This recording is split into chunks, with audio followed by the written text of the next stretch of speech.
Ready, set, go. Hello. Today I want to start the video on a somewhat somber note. I have to begin this with a bit of a moment of reckoning, you might say. It is a day that I knew was coming. Didn't know it would happen this soon, but I knew it was on its way. It is time to retire the old Marleys, the old House of Marleys. Because if you can't currently tell,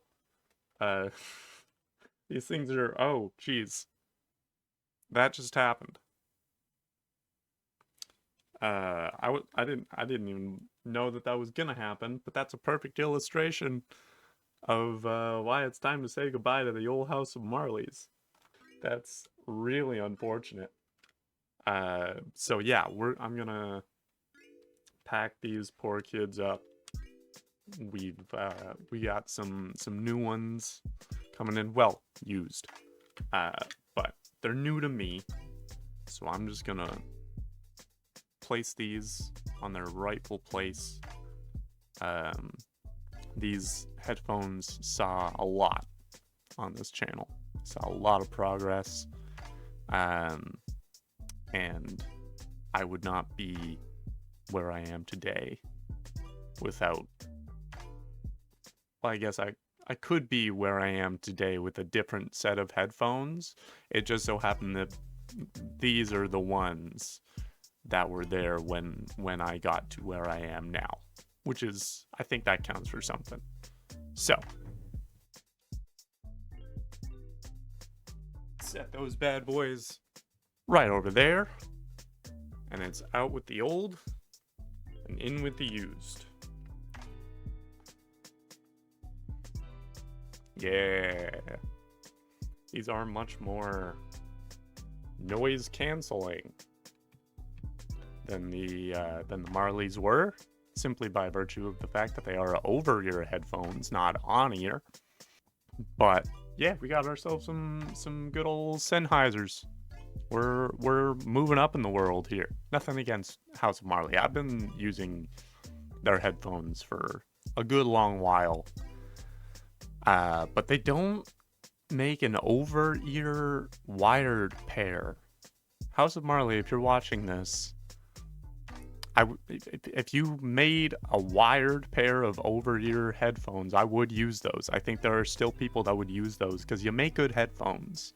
But I don't need or want Bluetooth headphones to listen to my computer through. So, you know, there might be a market for that. Anyway, now that we've got all that out of the way, now that we've adjusted to some headphones that don't have their entrails falling out in front of us, we can get to a new album by an artist that I have only recently become quite a big fan of. We are listening to What Happened to the Heart by AURORA. What the frick happened to the heart? What even happened to it? I didn't know that something had happened to the heart. This album apparently has a pretty interesting sort of origin story. In April 2022, AURORA read a letter that changed her life. It was co-written by Indigenous activists titled "We Are the Earth" and called for a revolution, a collective response to global warming to heal the land. They describe being connected to the land through their hearts and the earth as the heart that pulsates within us. The letter led AURORA to consider a question: what happened to the heart? And so she began studying books on human anatomy, wanting to understand when and why Western culture lost touch with the deeper purpose of our most vital organ.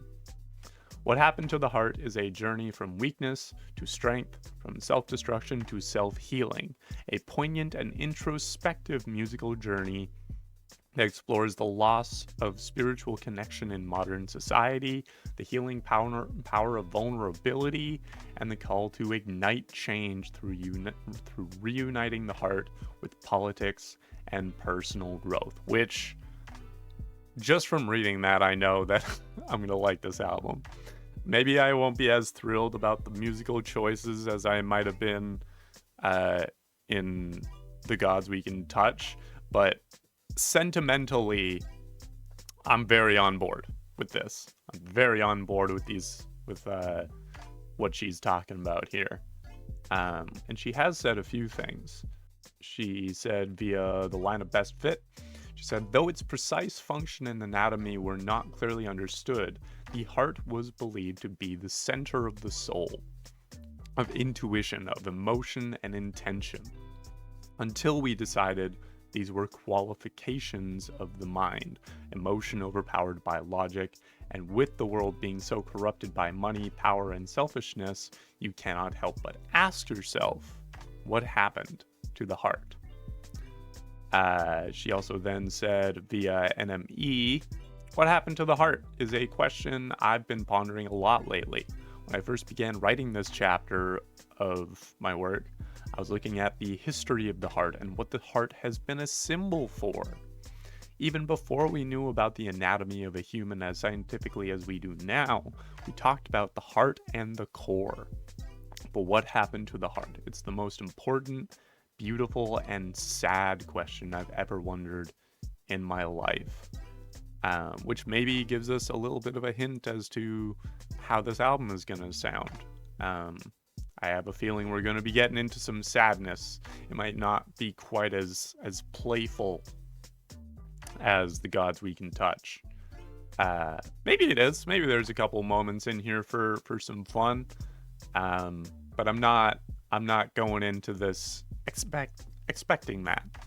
And with that all said, we are looking at 16 songs, all amounting to a little over an hour long. Aurora's had a lot to say on this subject. She's clearly done a lot of thinking about it and a lot of research to put into this album, and I'm really, really excited to find out how that manifests in the music itself. So let's get started. Without further ado, we are on track 1, titled Echo of My Shadow. Interesting concept, considering a shadow is in itself an echo of the thing that it's cast from. So an echo of a shadow is something very, very abstract. Let's see what she's referring to with this echo of a shadow. Ooh. Oh, hello. There she is. Okay.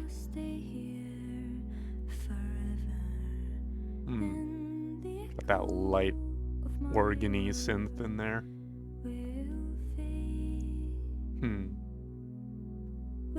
Okay, yeah. Oh, I like those little inflections she does.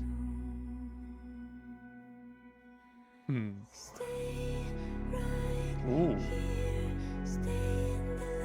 Okay, we're...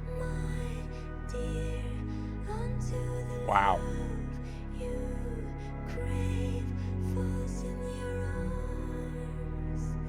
Wow. Such a...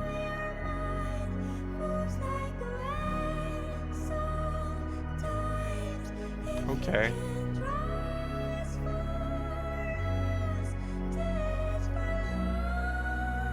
Oh, that's a... Ooh, that was a note. Jeez. Hate to interrupt the oohing, but this is such a, like, full... Maybe it's just the fact that I've got the over-ears on now. But that was such a full, like, soundscape. That first verse kind of almost felt, to me, it felt very, very hymn-like. Like, I was getting strong, like, sort of How Great Thou Art, kind of, like, church hymn vibes from it, which I think makes sense because I think she is trying to express this sort of not admiration, but like sort of the sacred nature of the heart and everything that she's trying to express through the representation of the heart, the different things that the heart can be a symbol for. I think sacredness is sort of the best word that I can think of uh, about it for now. But this is such a interesting sort of energy to lead in with. It makes sense. This makes sense as an opening track. Very much setting the stage for everything else.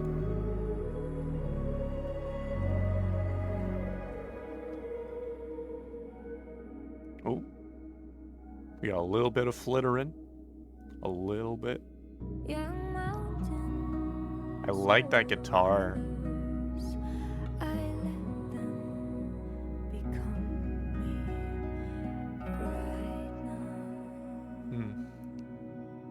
Okay. There is a very muffled snare coming in here.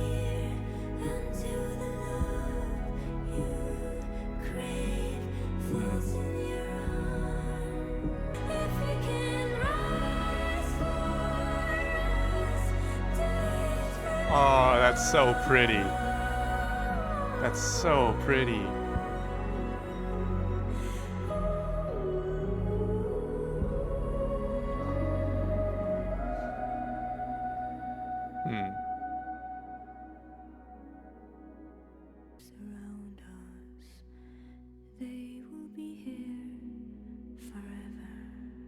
And then we're drowning out from that. Yeah, very strong, like, Amazing Grace kind of melody that we're leaving off here.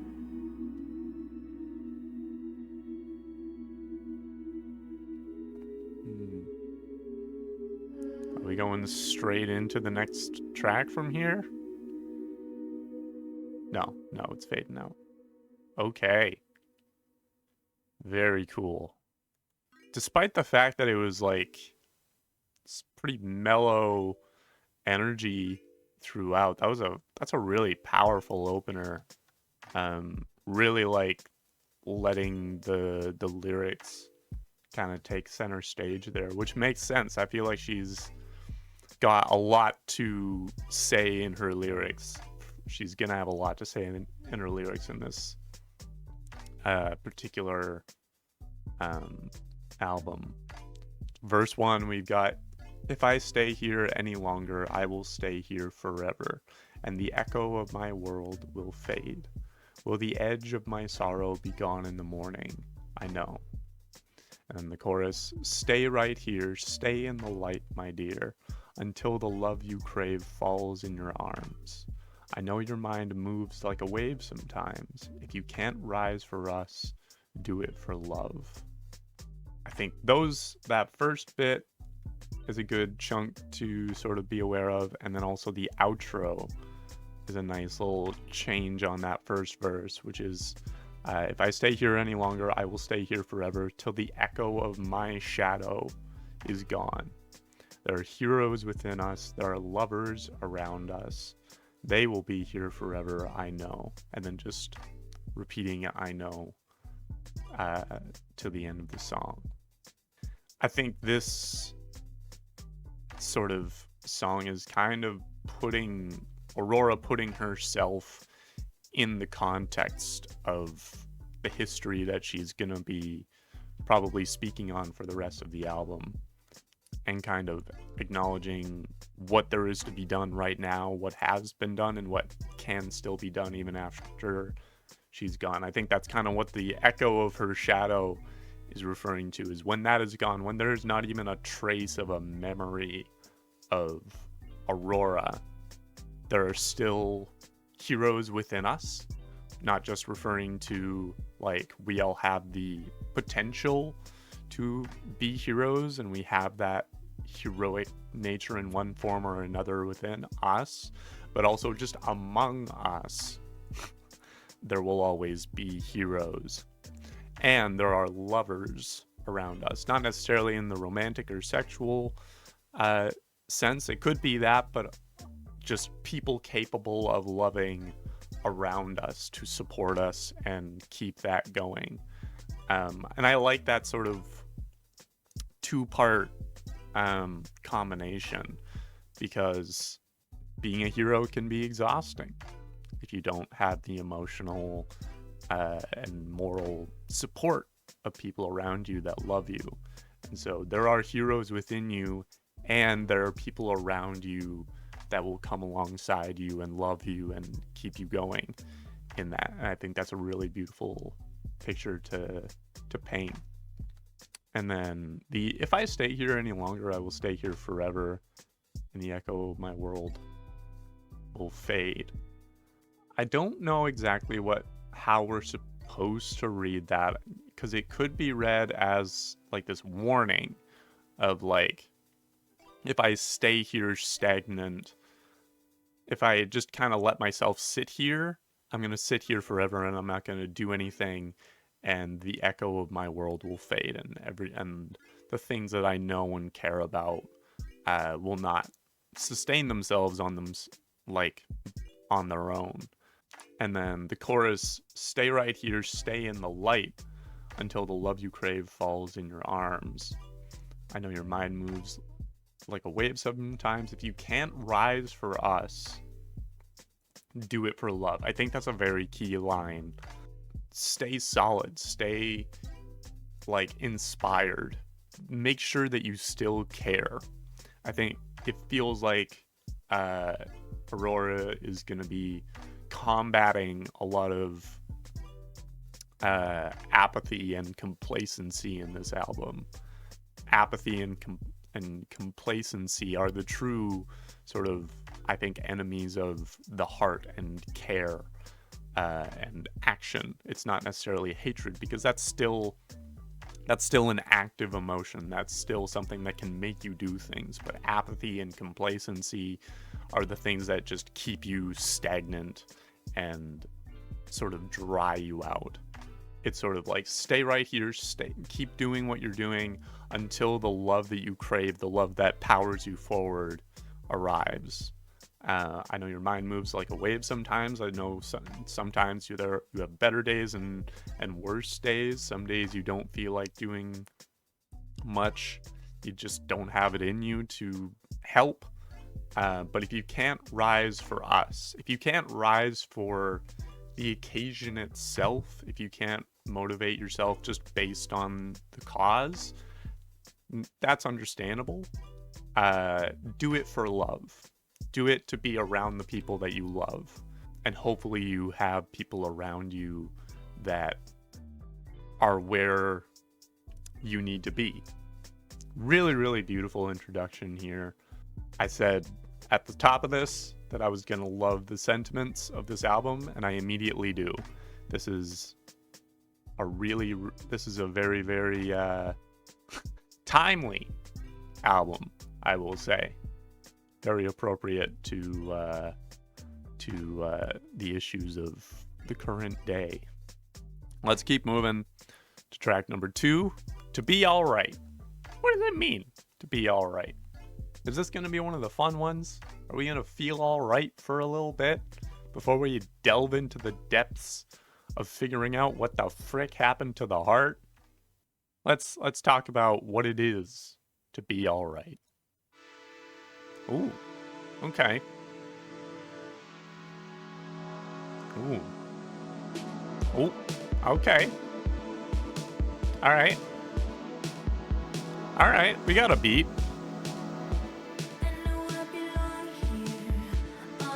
Sure. Okay. Alright.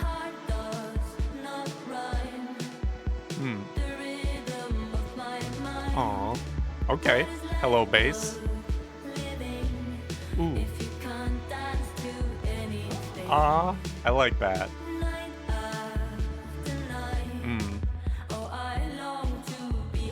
Okay. Okay.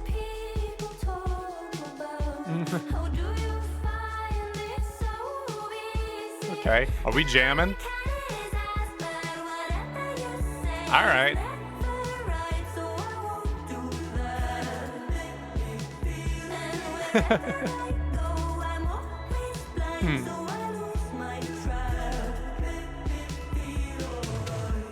Ooh. Ooh.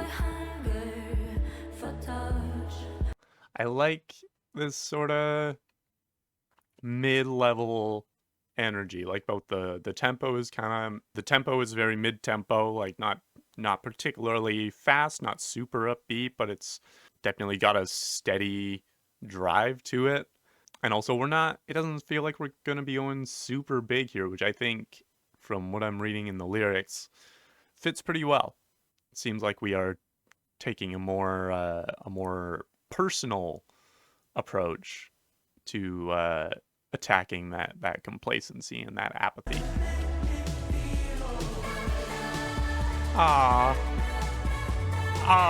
this is cute.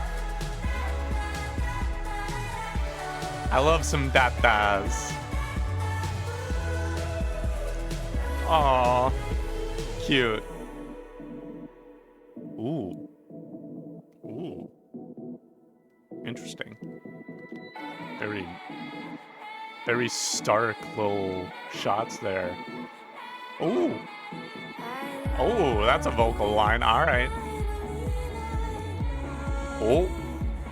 We got that steady kick. I like it.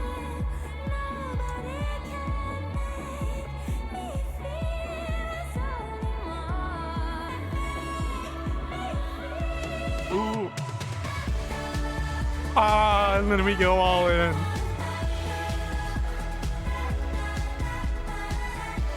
What a jam.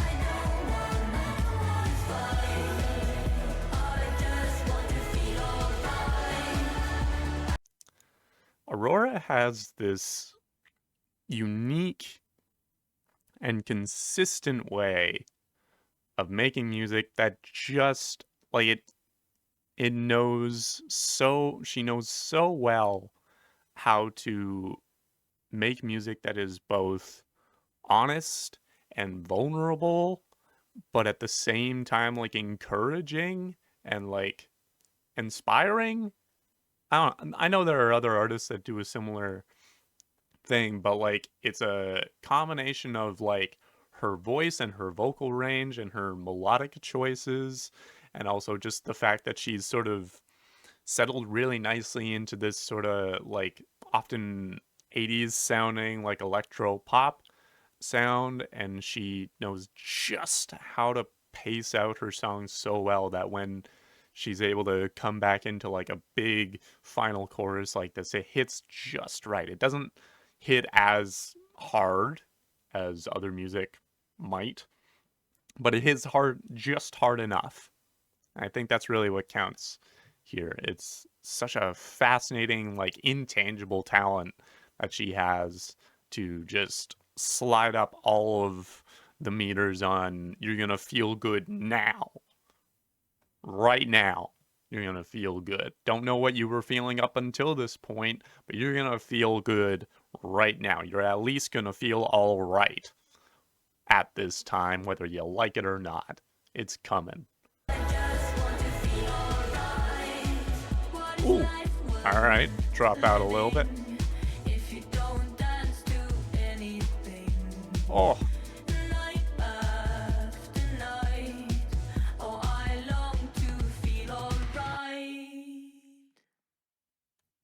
So good. I'm so glad that she did, in fact, throw in some fun tracks on here. Big fan. That was wonderful. Sometimes when you have a fun song on an album that has an otherwise sort of more, maybe I guess you could say sobering or somber narrative, sometimes the more upbeat, like cheery sort of pump up songs might not necessarily fit. You can just be like, oh, let's throw this one in just to give the listener a break and let them have a good time. But this lets you have a good time while still locked into the sentiment of the album, which is a really, really challenging line to ride along. Looks like Aurora has a thing to say about this via Dork Magazine. Of all the major chord songs, I like that she refers to it as just the major chord song. It fits the album the most, if that makes sense. It's the wish to feel better, but using the wrong remedies. One of the last stages before the problem becomes all-consuming. Very interesting. Okay, so does that mean that we're heading into things becoming all-consuming problems? Was this just the sort of eye of the storm before things get really bad? So with that in mind, let's take a look here. Verse 1, I know I belong here on earth, but I long to be lifted up. My heart does not rhyme the rhythm of my mind. What is life worth living if you can't dance to anything? Night after night, oh, I long to be alright. We're starting out with this sort of like lack of synchronicity with the life that we're living. We know that we are meant to be here, but we feel like there's got to be something more to this, right? Sort of very romantic, capital R idea. My heart does not rhyme with the rhythm of my mind. So maybe there are things that you want to do, but you just can't bring yourself to do those things. What is life worth living if you can't dance to anything? So we're in a state of like lack of inspiration right now, and we're upset by that. And pre-chorus, I want to feel it, what the people talk about. How do you find it so easy? And all I can is ask. I don't know if there's meant to be a can do, or if that's one of Aurora's little typos, which I'm not gonna have an issue with. I pointed them out a couple times in the last video, and I don't mind it. It's just kind of funny to see every now and then. Then chorus, but whatever you say, it's never right. So I won't do that. You cannot make me feel a thing. And wherever I go, I'm always blind, so I lose my track. You cannot make me feel all right. So the chorus is kind of the main chronicling of I'm trying all these different things, but it's never right. I take all this advice from other people, but it doesn't work. So I abandon those things. Like, no one's able to make me feel something, and wherever I go, I'm always blind. So I'm never actually seeing what would help me or what actually means what should mean anything to me. So I lose my track. So I have no central or like driving direction. I don't know if wherever I'm going is where I'm supposed to be going. I'm trying all these things, but nothing's working. The bridge is, I believe I love it. I believe I love it. Nobody can make me feel something more. I believe I love it. I believe I love it. Nobody can make me feel. Which, I wonder if this is sort of the turn, or if this whole song is just this one sentiment of trying and failing to be inspired. Because the outro is, in fact, what is life worth living if you don't dance to anything? Night after night, oh, I long to feel all right. So we're ending things on the same beat as we started, it seems. Maybe there's a bit of an epiphany to that of like, what is life worth living if you don't dance to anything? So you need to find something to dance to. Night after night, oh, I long to feel all right. So we're still looking. We haven't given up necessarily, but we still haven't found what we're looking for. This feels very much like just a piece of the story, which I appreciate. So let's keep going and see where things go from there. It's a bop. Funnily enough, despite it being relatively depressing and about being depressed and uninspired, shit slaps.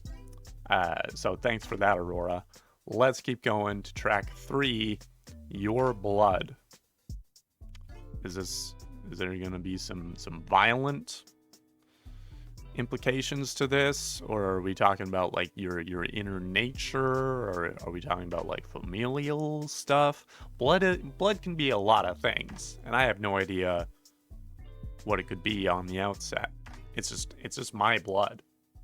Let's see what I'm supposed to do with it. Ooh, okay.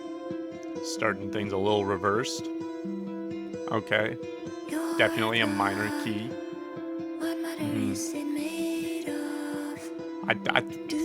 Iron, I think. I don't. I actually don't feel that. Ooh, okay. Hello, bass. Okay.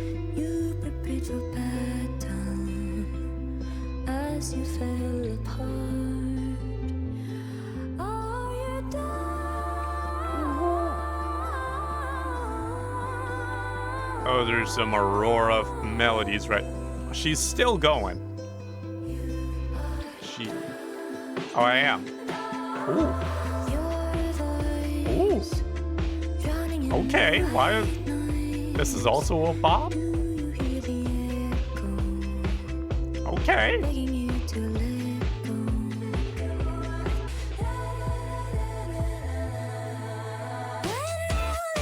Oh. What the? Ooh.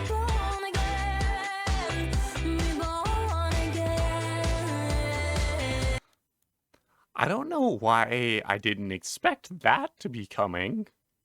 I guess I do know why I didn't expect it, because I'm going into this expecting things to be sad. I was going in expecting it to be like very, I don't know, somber, self-reflective. It's still self-reflective, I guess.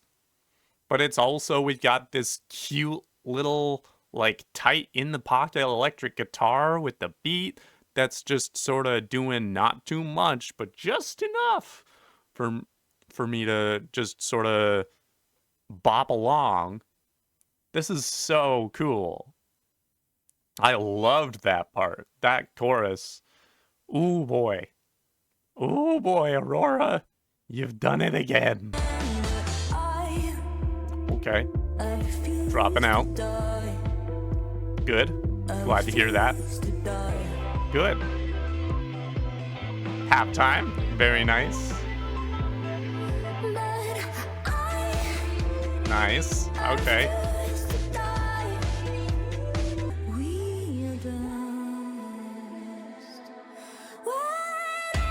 Oh, it hits so hard when it comes in.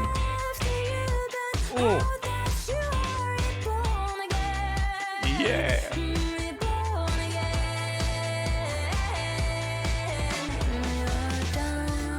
Ooh.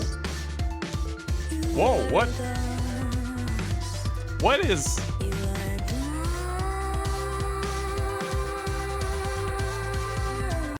So, I'm going to make a very specific reference here. Go back and listen to that bit, but listen to it with the idea that it reminded me so much of the, like, lava area from Undertale. Specifically that area from Undertale. That music reminded me of. If you go listen to that part again, and then go listen to the music that Toby Fox made for that particular area of Undertale, I feel like you'll understand what I'm talking about. There's parallels there. Could you imagine if Toby Fox and Aurora collaborated? I know Toby's way too busy working on the next chapter of Deltarune, I think. But could you imagine? What even time signature is this? Is it still 4?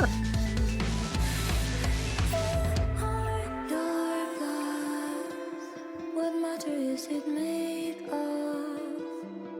Do you feel it travel in and out your heart? Jeez. That was an unexpected hit. I think that's one of my favorite songs that she's made so far. I mean, I'm really only comparing between the 3 songs that I've heard on this album now and her other next most recent album, but geez, that hits. I loved that so much. There's a lot going on here. She did say things about this song as well. She said, "The world is always bleeding, and you never know what is going on under people's skin. I think it's only when we reach out to each other that we understand what compassion and beauty we are capable of as human beings. Even if we can't understand what people are going through, we should still try. If we don't, what is a life truly worth? Sometimes addressing the pain, your own or the pain of the world, hurts so much it feels like dying. But in truth, I believe it is then we are born. Your blood, my blood, our blood." Which is interesting to kind of put it that way, of having blood be this symbol for like compassion and empathy, especially in the North America. Blood generally has a connotation of violence or pain associated with it, and that pain is often felt as something to be avoided, right? But Aurora is kind of saying with this song is that pain is unfortunately a necessary part of relating to your fellow man and connecting with humanity. There is an inextricable element of, if you are connecting with someone else, you are also connecting with and learning about their suffering, and that pain should not scare us or stop us from feeling that empathy and that compassion. And she takes it even one step further, and it's that feeling that pain and sharing that grief or that frustration is what makes us who we are. That's a really, really strong message to make. Aurora released the song during a period of heightened humanitarian crisis in Gaza. Prior to the release, she called for a ceasefire on social media and openly criticized the actions of the Israeli government against Palestinians. Despite uncertainty surrounding the timing, she chose to release the song, citing its timely message. Yeah, I'm on board with that. I think sort of aligning that with the message that she's intending for it absolutely fits.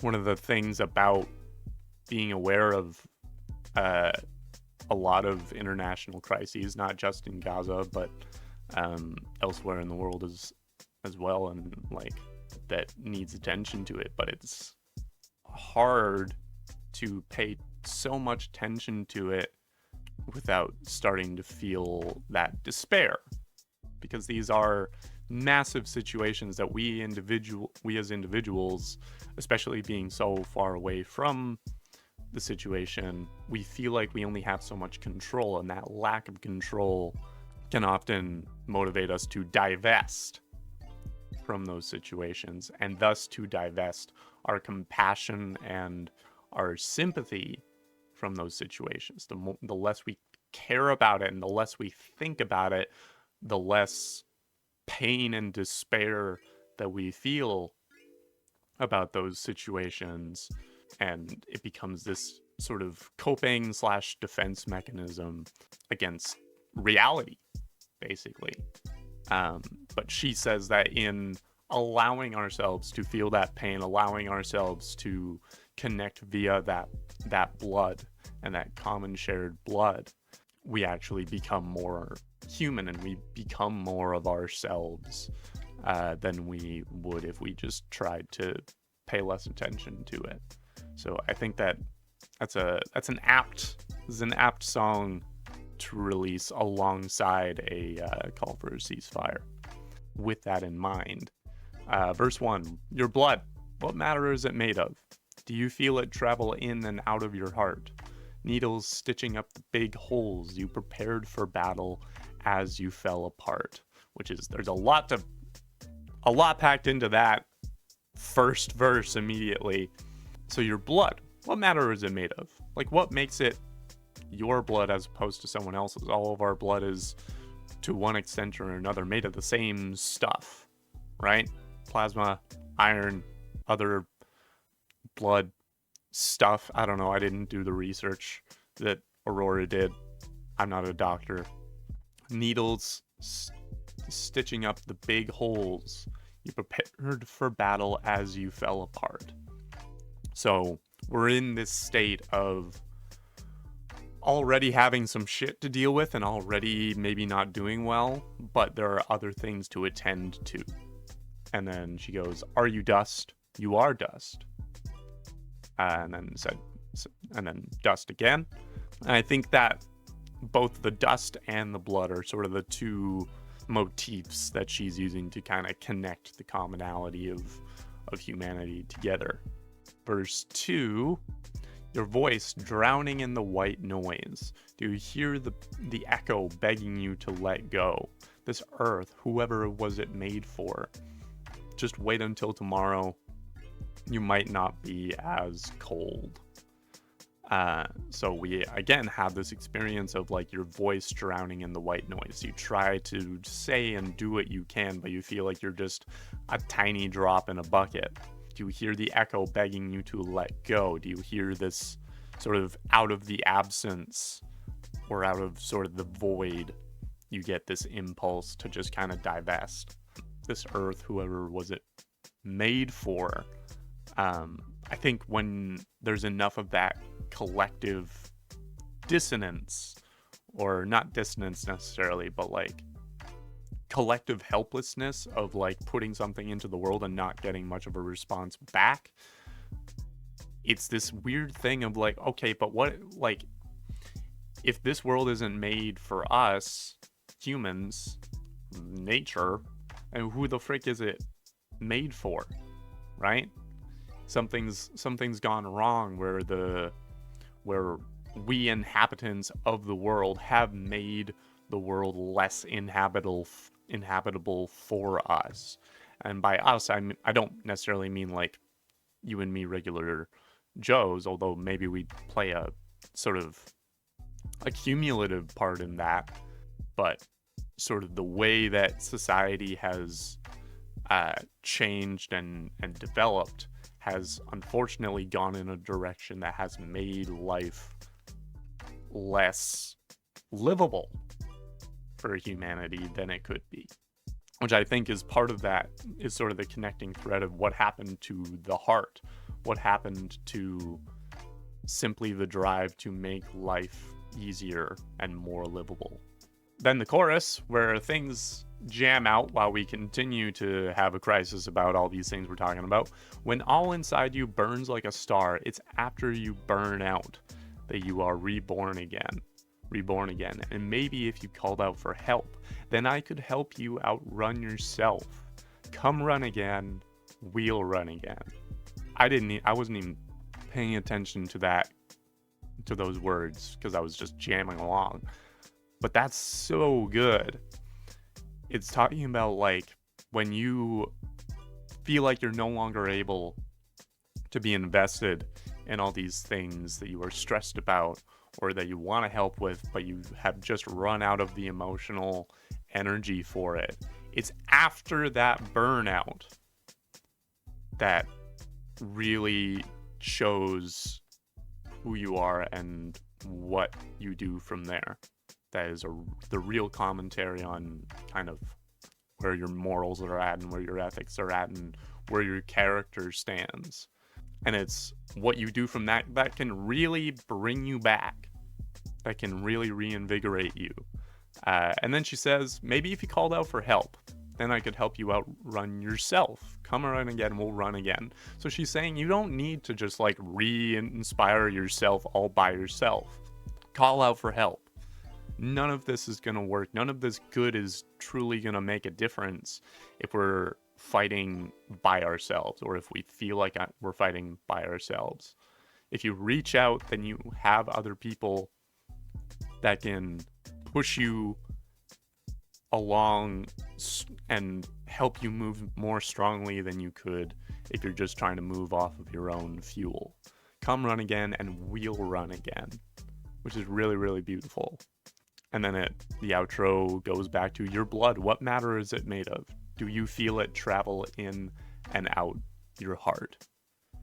That's the last thing that she leaves us with, is like, your blood, what matter is it made of? The same matter as everyone else in the world. And reminds us of that connection. Do you feel it travel in and out your heart? As long as you feel your blood flowing, as long as you have blood moving in you, you are able to continue to do good. That's amazing. Really, really strong lyrical work in this album so far. Very, very, very impressed and pleased by this. Let's keep going. Track 4, The Conflict of the Mind, which I feel like we were already looking at here. But let's get more into it. Let's get more into the conflict of the mind, that inner turmoil, baby. Also, I didn't notice, also produced by Chris Creati, who also helped make Symptom of Life by Willow. Chris has been busy. Jeez. Okay. Conflict of the Mind. Alright, starting with Dawes. It's a little bit of organ. Cool. Okay. Lo-fi beat coming in. Ooh. That's pretty.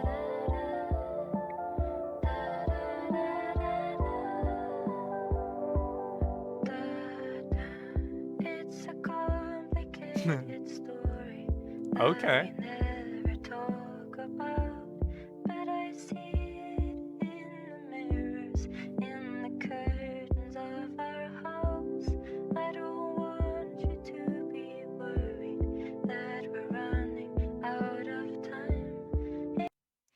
I don't know why I think of this, but this gives me like GLaDOS vibes from Portal. Obviously not the sentiment of the song itself, but like musically with the way that her voice has been produced, and also just the sort of like lo-fi sound of it is very much reminding me of GLaDOS. Ooh. Okay, nice.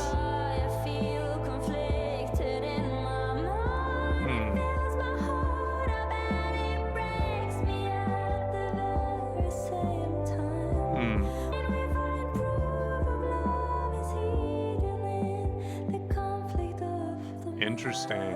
Okay. All right. Got a little acoustic guitar in the back there.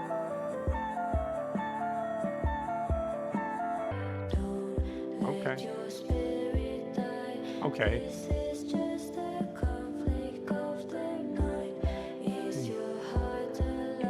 Is it? I think so. Okay.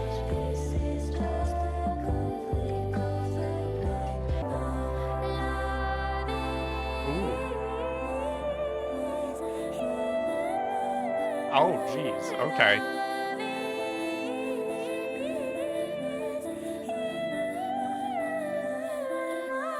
Oh.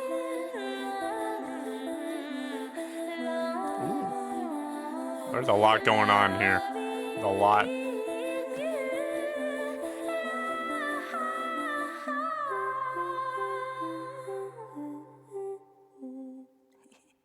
Aw, and a little giggle at the end.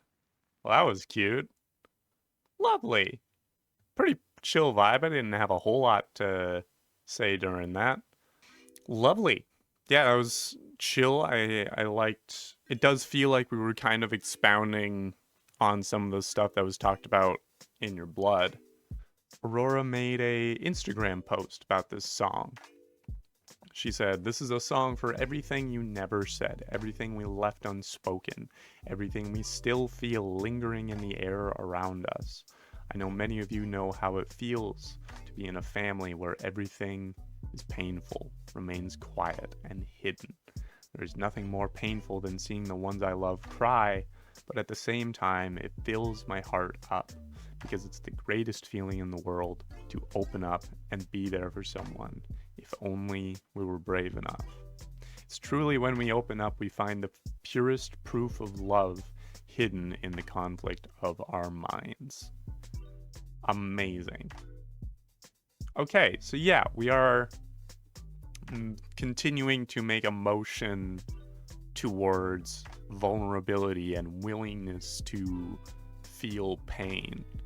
Sort of in the last song, she was talking about how when you are burnt out and don't want to have to feel or care for things that are happening elsewhere or around us, we are now sort of looking to be okay with our own inner conflict and to let ourselves feel that and let it out. How it feels to be in a family where everything is painful and remains quiet and hidden. And it's painful because it remains quiet and hidden and unexpressed. One of my favorite movies that I watched in this past, in the last year or so, I watched it over the winter break, was The Iron Claw, which is also very, very much about specifically sort of the toxic male tendency to not allow yourself to grieve or to feel weak or to be sad about things. It reminds me of, it's a similar sentiment to the song Here Comes a Thought, as sung by Garnet. You are going to have thoughts and feelings that are going to scare you and that you don't know what to do with and might make you feel bad for even having those feelings and thoughts. And that's okay. You can have those feelings and thoughts as long as you actually address them and let yourself feel them in a safe environment, right? If you're able to actually address those feelings and acknowledge them for what they are and interact with them appropriately, then they're just thoughts. They're just feelings. They can be scary, but in the end, they are just thoughts. It's up to you as to whether you make them anything more tangible than that, right? And so we'll see what Aurora has to say here. Verse 1, it's a complicated story that we never talk about. I don't know if we never talk about it, but we don't talk about it as much as we should. But I see it in the mirrors and in the curtains of our house. I don't want you to be worried that we're running out of time. It doesn't matter where we're going, we can leave it all behind. Then the chorus, only when I see you cry, I feel conflicted in my mind. It fills my heart up and it breaks me at the very same time. When you open up the gates for me and leave the world behind, we find proof of love is hidden in the conflict of the mind. So that chorus is, fittingly, the chorus is kind of where we get to the crux of things. It does hurt when you see the people that you care about cry or going through a tough time, because on one hand, it hurts to see them going through that, but I think when someone is actually at the point of crying and breaking down, there is a release there. There is some kind of catharsis there, which then is kind of nice to see. It's like I like the idea of like the people I care about being able to express their more vulnerable feelings and to kind of let those things out when they feel safe to. When you open up the gates for me, maybe referring to the floodgates, open up the floodgates and just let it all out and leave the world behind. Stop worrying about what people are going to think about you when you open these things up and get vulnerable. We find proof of love is hidden in the conflict of the mind. We find that proof of relationship is hidden when we allow ourselves to be open about this turmoil, these conflicts that we've up until this point maybe been holding inside of us, and we are now able to communicate those things and open those things up to the people around us. Let's keep going down here to the bridge. Don't let your spirit die. This is just a conflict of the mind. Is your heart alive? You'll overcome a conflict of the mind. And then she just kind of repeats that, which is just sort of this, she's kind of repeating it as a mantra of sorts, of don't let your spirit, don't let the thing that is feeling these things, don't shut that out. Don't let that die or become stale. It's just a conflict of the mind. It's just a thought, right? Is your heart alive? You'll overcome a conflict of the mind. As long as you are in touch with yourself and what you want, and in touch with what you value and believe, you can overcome conflict. Inner conflict, at least. Don't let your spirit die. It's just a conflict of the mind. This isn't gonna kill you. You're gonna work it out, and you'll come out stronger for it. I don't have a whole lot of extra commentary to put on that. She's putting it all so eloquently, and she's articulating it so well that I don't feel like I need to articulate it any more than that. So we're gonna keep moving on to track number 5, some type of skin. Who knows what kind it could be? Could be a fruit skin, could be a banana peel, could be like skin that like you realize if you're pale like me and you get really like peely after you get sunburn, maybe it's that kind of skin. Hate to gross you out, probably didn't realize you had to think about that while watching a music reaction video. But maybe it's that kind of skin. I don't know. It's some kind. Maybe it's a drum skin. Ooh. Okay. Very cinematic opening. Cool. Ooh. Okay. Is it a Billy reference? Should my heart reveal itself to be? Okay, we got a steady bass guitar in the back there. Or if it's covered in blood. We got a bit of a kick coming in here. It feels to bleed. It's only temporary. We get people. Oh, we're building. Ooh. Where are we going from? Oh! Okay.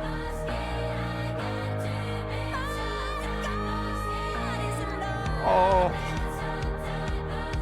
Ooh. Oh, I like this. Ah. We're back into the 80s pop again. Some kind. I'm not picky.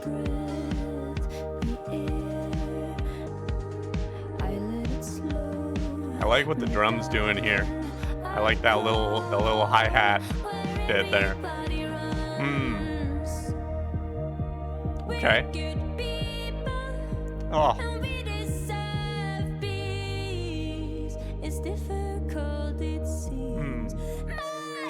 Oh. Oh.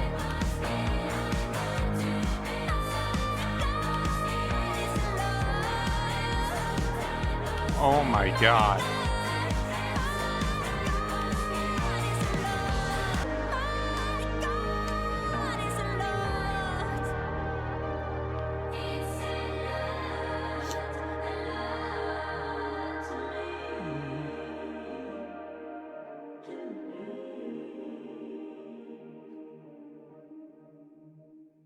Holy shit.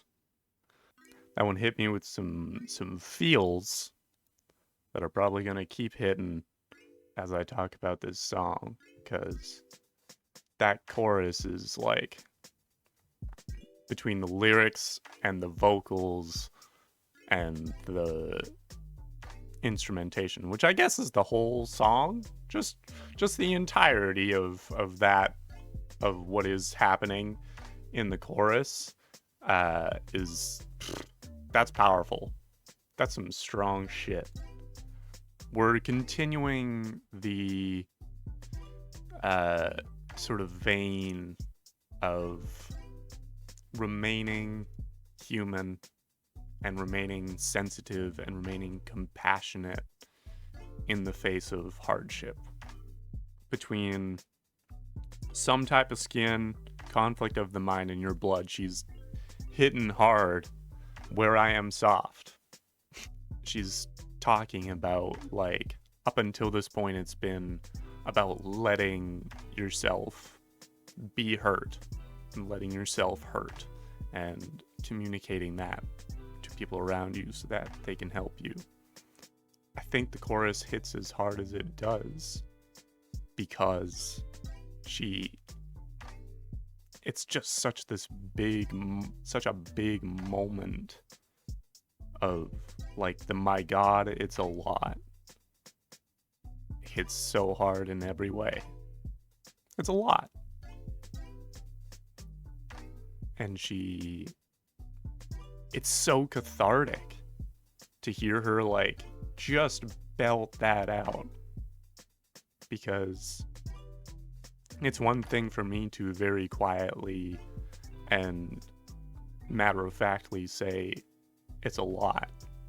It's another thing entirely for her to just scream it to the skies and really give it the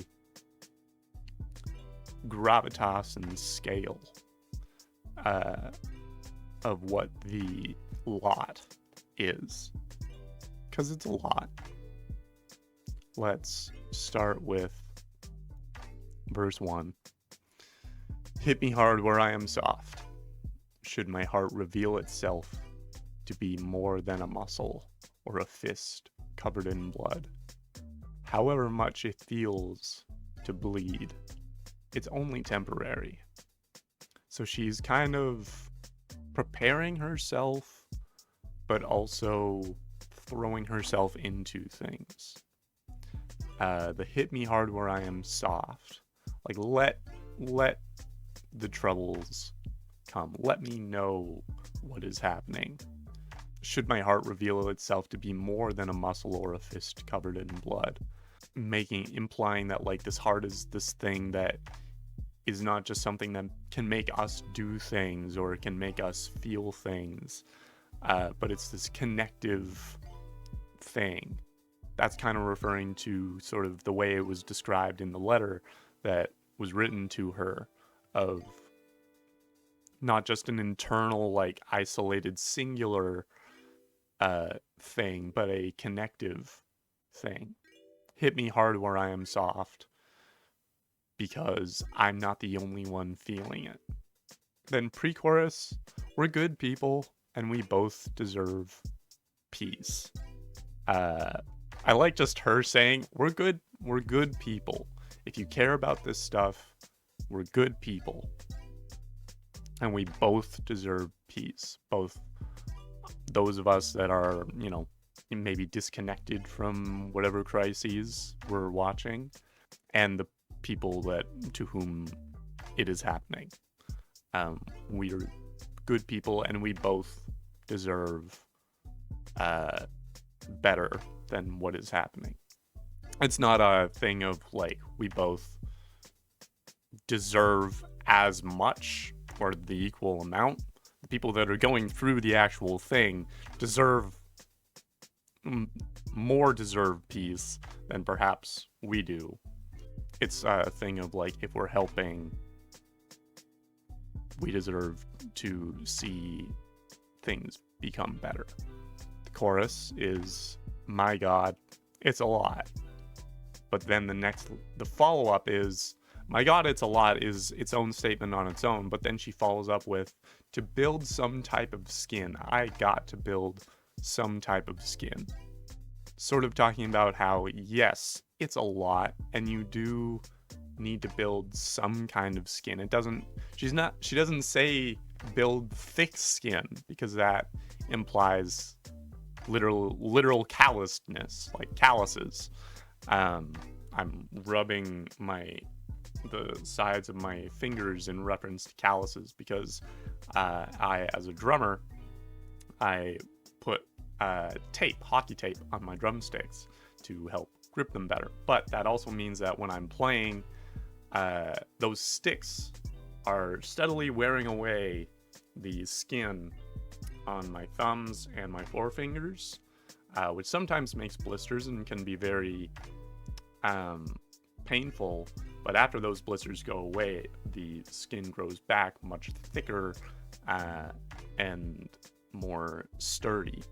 It also means that I don't feel it as much. I don't think that that's what Aurora is trying to grow. I don't think she's trying to build some kind of skin to feel things less.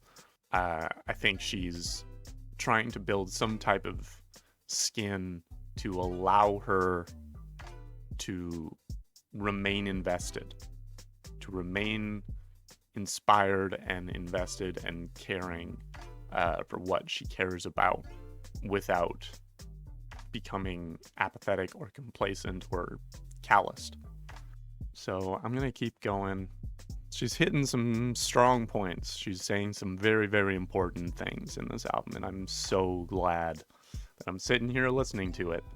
Let's keep going to the essence. It's just the essence of something, or maybe everything. Maybe it's the essence of everything, everywhere, all at once. Maybe it's the essence of the Daniels film, Everything, Everywhere, All at Once. Maybe it's just a DVD copy of that movie. I'd be down with that. It's a good movie.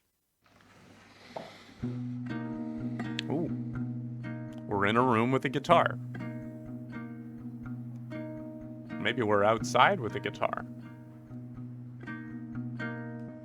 In another life, home feels like home. I mourned you now, longer than I've known you. As the trees cry their leaves, vulnerable, just like me. This is such a different part of her range than we've heard up until this point. It's not that she doesn't sing lower notes in the other songs, but like her sort of vocal center in so much of the rest of this album, so far at least, has been in the sort of more mid to high range. But to hear her kind of end that verse on that low note is a very, very stark difference to most of what we've been hearing at this point. Maybe it'll be alright. We're running through the waves of time. Hello. Lie in the arms of a fight. Okay, we're getting more. Ooh, that was cool. So I'd rather not. Right. Interesting.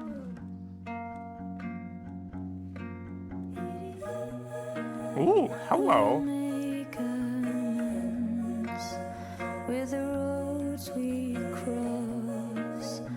I was so ready for this song to just be Aurora with a guitar.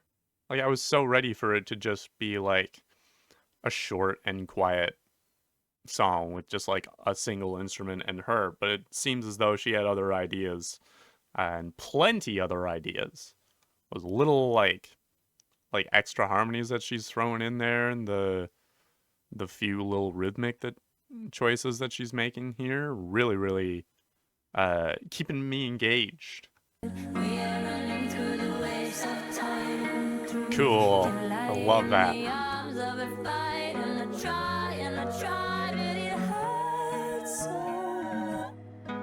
Oh, that dropout. In touch with the essence of us. It hurts so much to be in touch, so I'd rather not. Interesting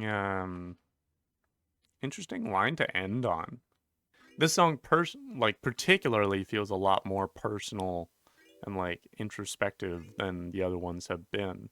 Not to say that the other ones haven't been introspective, but this one feels like this song is about something that Aurora's really working through. It ends on a very honest note there.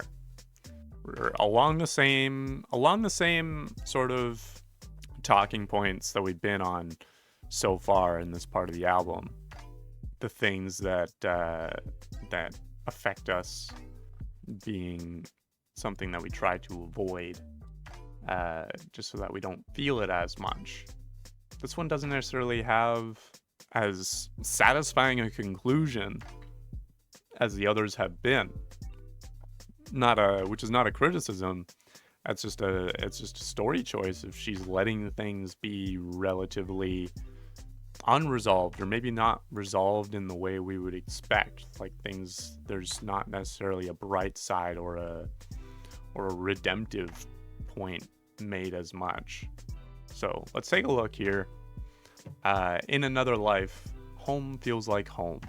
I've mourned you now longer than I've known you, as the trees cry their leaves, vulnerable, just like me. I wonder if there's anything.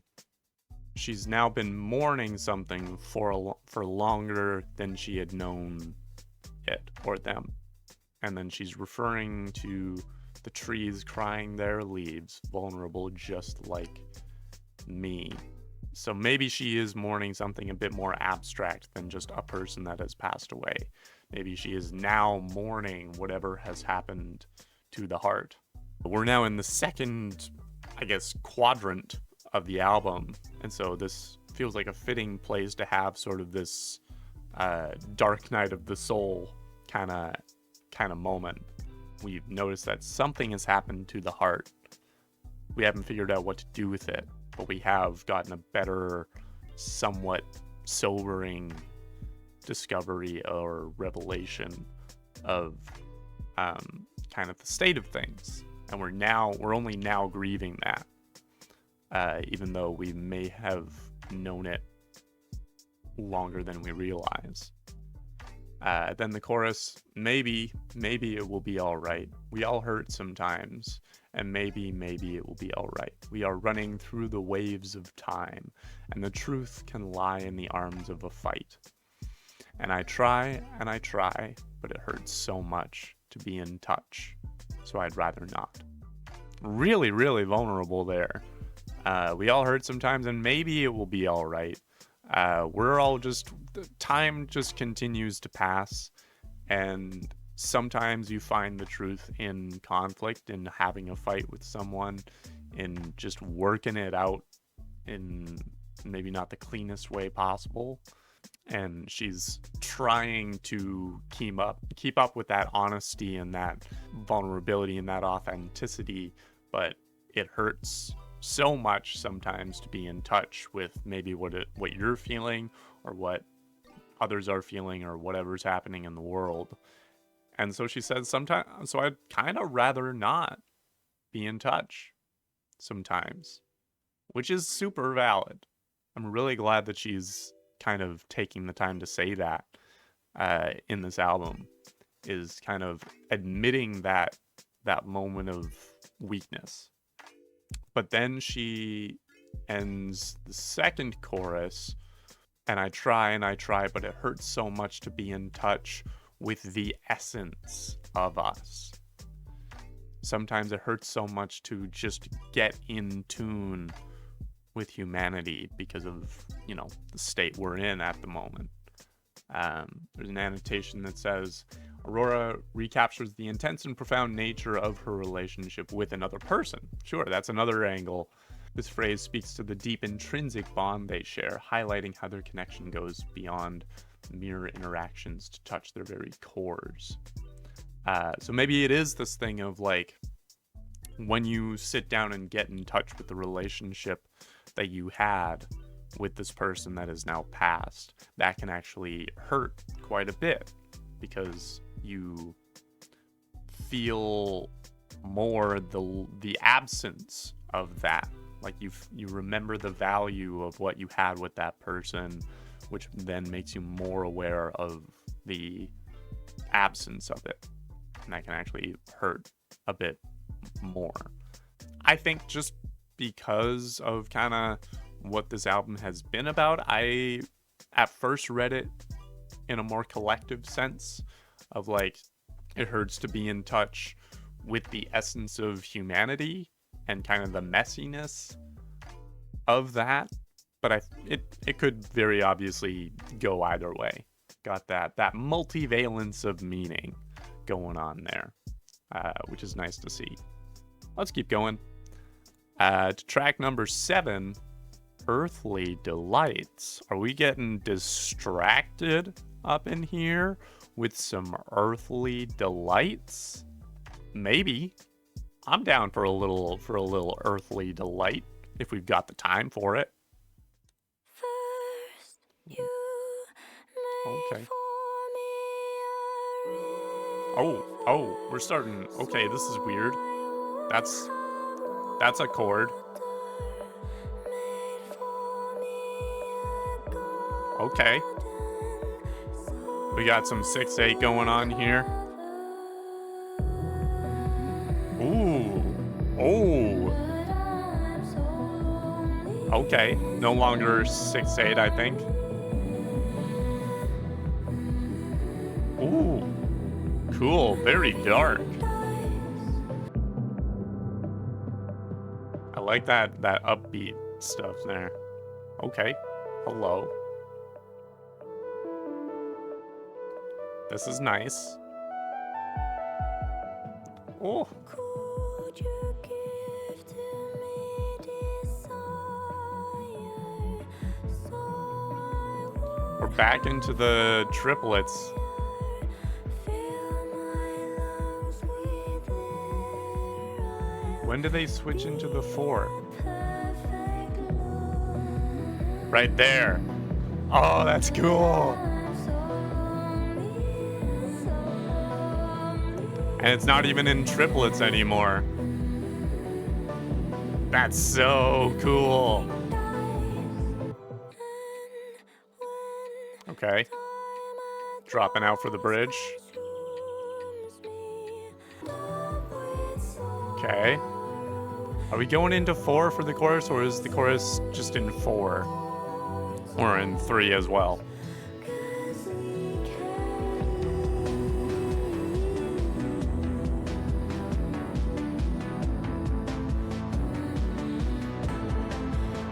Maybe it is still in 3. It's cool either way. I think that was still in 3.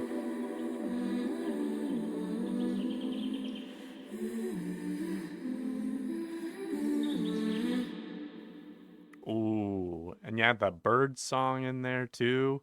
Very cool. Oh, that was a really neat moment here. Getting a little fantastical. I think earthly desires, we're getting a little biblical here. We get some religious undertones, perhaps. Perhaps. We're getting a little bit of like Adam and Eve vibes. Because we're talking about made a garden. Because I'll show you what I mean. So first you made for me a river. So I would have water. Made for me a garden, so I would have earth. Chorus, but I'm so lonely when everything dies. Can you stay with me? So maybe this is Adam being like, hey, God, it's just me. Like, you're here technically too, but we're not quite the same, right? Maybe Adam is like, when everything else dies, I'm assuming I'm still gonna be here, so like, can you make sure to stay with me as well? And then verse 2, could you give to me desire, so I would have fire, fill my lungs with air, I'll be a perfect lover. So now we're like, can you give me like a desire to do something with myself? Can you give me like the impetus to go and find something for myself? And we're starting to get this weird relationship. It's getting a little sleep tokeny now that I think about it, of getting this weird, detached, almost romantic kind of relationship between mortal and what I'm reading as God. The bridge, when time at last consumes me, broken and unholy, let my body wander far away from here, similar to what Adam and Eve ended up doing when they left the Garden of Eden. You make for me a portal, eyes warmed up with sorrow, you always envied mortals, 'cause we can leave. And then the final chorus, there is no God in here without me, my dear. When everything dies, will you be lonely? So lonely. There's a lot to look at here. This is not nearly as literal or plain speaking as perhaps the past several songs have been. We're getting a little abstract. We're telling a story here. Maybe it's this case for God being envious of humanity for our ability to enjoy earthly delights, which is an interesting sort of sentiment for a song. As someone that enjoys exploring and kind of deconstructing a lot of these sort of biblical and religious tropes, the idea of kind of putting this spin on the relationship between Adam and Eve and God is a cool avenue to go down. Really big fan of that. Let's keep going. I'm moving through quickly through this album, but that's really just because there's so freaking much of it. We're going to track 8, titled "The Dark Dresses Lightly." That's in itself a kind of dark implication there.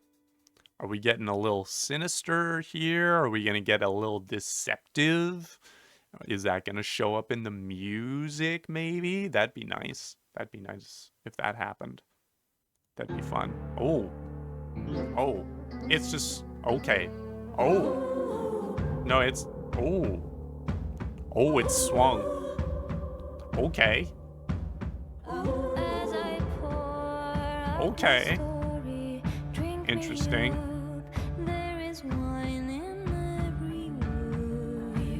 Okay. Ooh. Okay. I like this.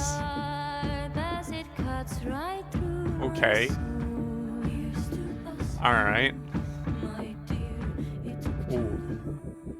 Oh, whoa, whoa, whoa. Oh! Oh! So cool.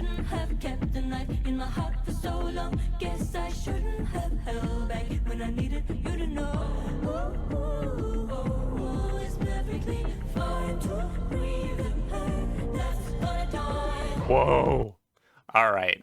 So the song has exactly what I was kind of expecting. We've got this very upbeat, kind of bouncy rhythm to it, but it is deceptively bouncy and upbeat. There's something sinister going on here, and she's also got that classic sort of contrast of like light and dark. The thing that you do where in the chorus her voice is like, she's got the harmonies between really, really low parts of her range and then her higher, like more soprano sort of harmonies. It's really, really cool. Very much like it's a harmony between the black and white. Also, her timing and like phrasing in that pre-chorus is so interesting. She's making such this weird, like kind of staggered, like stumbly kind of rhythm in there that I'm really, really into. I love this song already.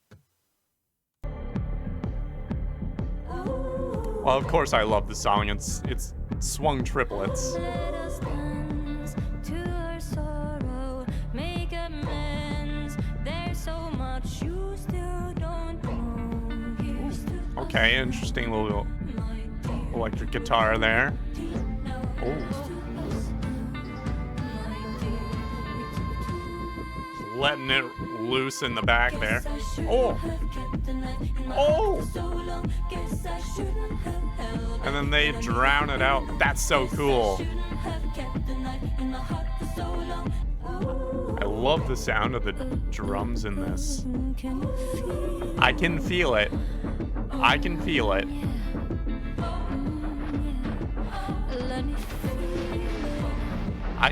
Ooh, we getting some wahs.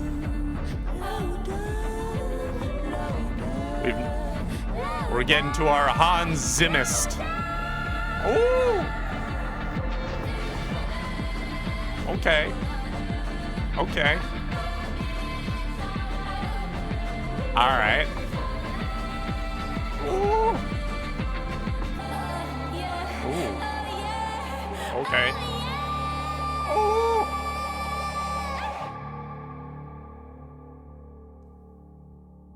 Okay, and then end on that dark piano note. That was so cool. I love this album. I love Aurora. Great. I'm a sucker for a well-placed, like, belted, oh yeah. You know? There's not a whole lot going on there rhythmically. It's just, oh yeah. And I think that there's a place for that sometimes. In her words, The Dark Dresses Lightly is a song about addressing the elephant in the room or about actually facing the real problem. It's about breaking a conflict down to one simple thing and then trying to understand each other rather than to hurt each other. This is a very important song for me. Overall, the lyrics highlight the importance of openly discussing our conflicts/disagreements rather than fighting and causing more hurt over them. Even though it may be painful to talk about these problems, there is more pain in continuing conflict without communication. Discussing the issues we face is a step toward understanding each other and bringing closure to conflict. Interesting way of communicating a very diplomatic point. We're kind of still in this weird, fantastical world where we're at this like almost dinner party, like we're drinking wine and there's a knife involved. It's got such a specific energy and atmosphere to it that kind of continues on from what we had in Earthly Delights. First one, as I pour out my story, drink me up, there is wine in every word. Here's to us now, my dear, we're being strong now, and the dark dresses lightly, razor sharp as it cuts through my soul. Here's to us now, my dear, it took too long. And then the pre-chorus, guess I shouldn't have kept the knife in my heart for so long. Guess I shouldn't have held back when I needed you to know. And then chorus, oh, I just want to cry. Oh, with you tonight, it's perfectly fine to grieve the hurt that's gonna die. So yeah, we are talking about kind of this steady realization that addressing the conflict is worth doing. We have these fears that like maybe this is the thing that breaks this relationship. If I bring it up, maybe it turns into a huge fight that like causes things to fall apart. Usually the thing that causes things to fall apart is resentment that gets built up from not addressing things.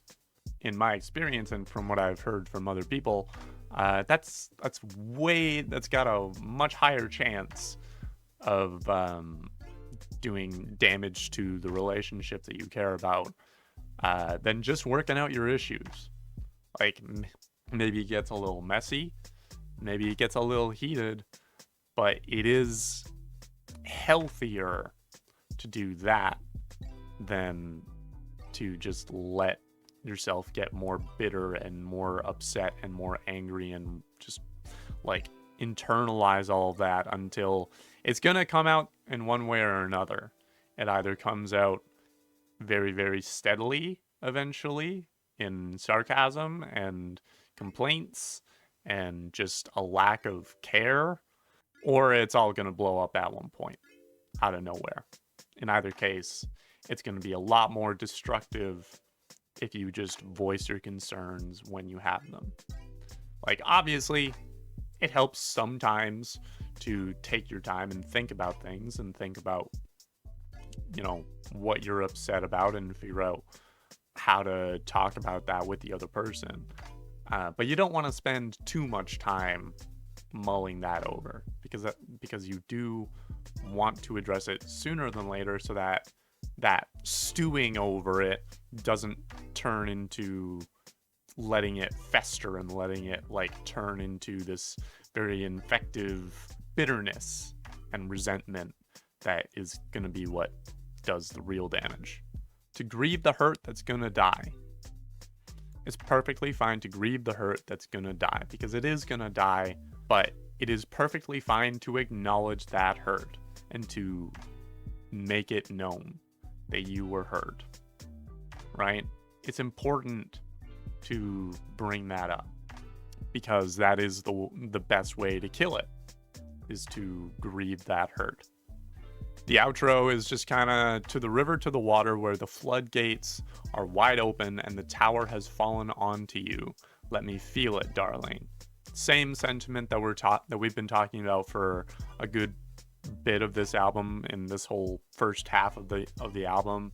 Let yourself feel it. Let yourself feel. Let the floodgates open up, because it'll be good for you. Let's keep going. We're into the back half now. We made it into the back half with a soul with no king. I didn't know that souls needed kings. I don't know what king we're referring to. I'm assuming not a real king. I don't think Aurora is advocating for the feudal system. But let's see what king we're referring to. Oh. We're getting a little. Ooh. We're getting a little medieval. We're getting a little pastoral up in here. Okay, is that a mandolin? I'm a sucker for a good mandolin.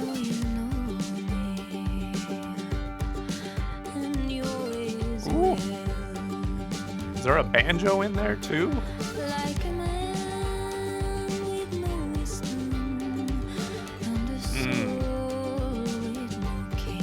Okay. Got a nice violin going on there. Some guitar feedback. Oh my gosh, the whole gang's here.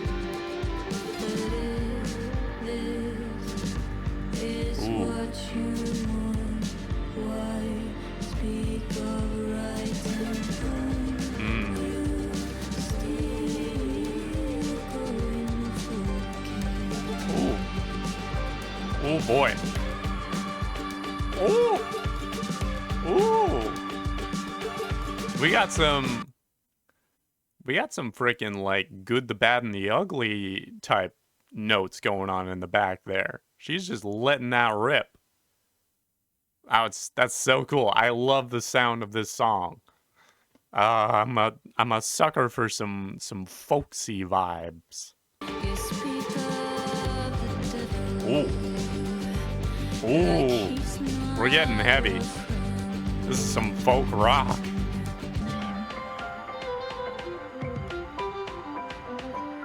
Go off, violin. Thank you. Jeez. Oh. I Did not expect this sound from Aurora.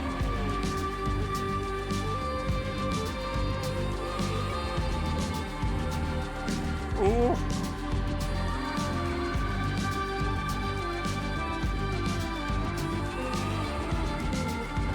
All right, violin solo, very nice.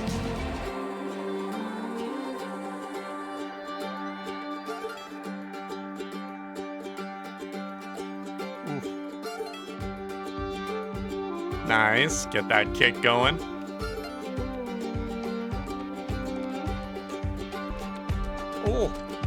Oh, the different...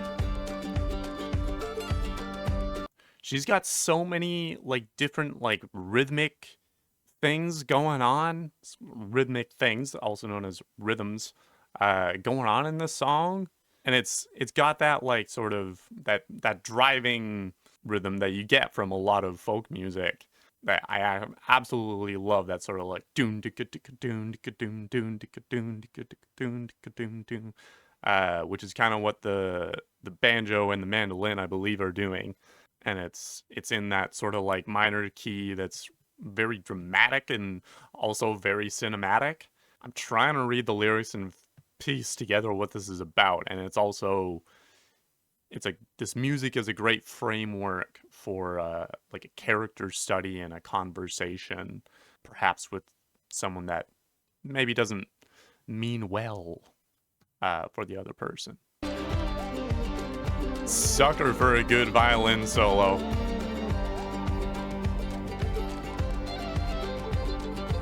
She's left room for jamming. Okay.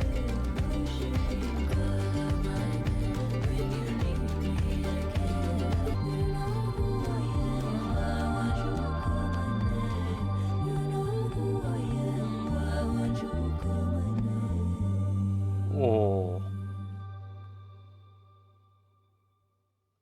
All right. Another favorite. Another favorite Aurora track.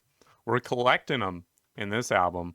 This is so cool. So many different things going on in this album. So many different sounds. I'm such a big fan of it.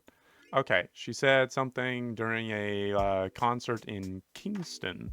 I feel like our souls are lost, and I feel like our souls don't know what to do. We haven't given them any value, and we haven't given them any hold or home. And I feel like we really need to prove to our soul that we are its ruler. And we hear it, and we will guide it by just being decent, empathetic, good human beings. And I think about what's happening in Palestine a lot when I sing this song, because I don't understand how in modern times like this, that we can disagree on whether something's so heartbreaking or is wrong or not. I don't understand.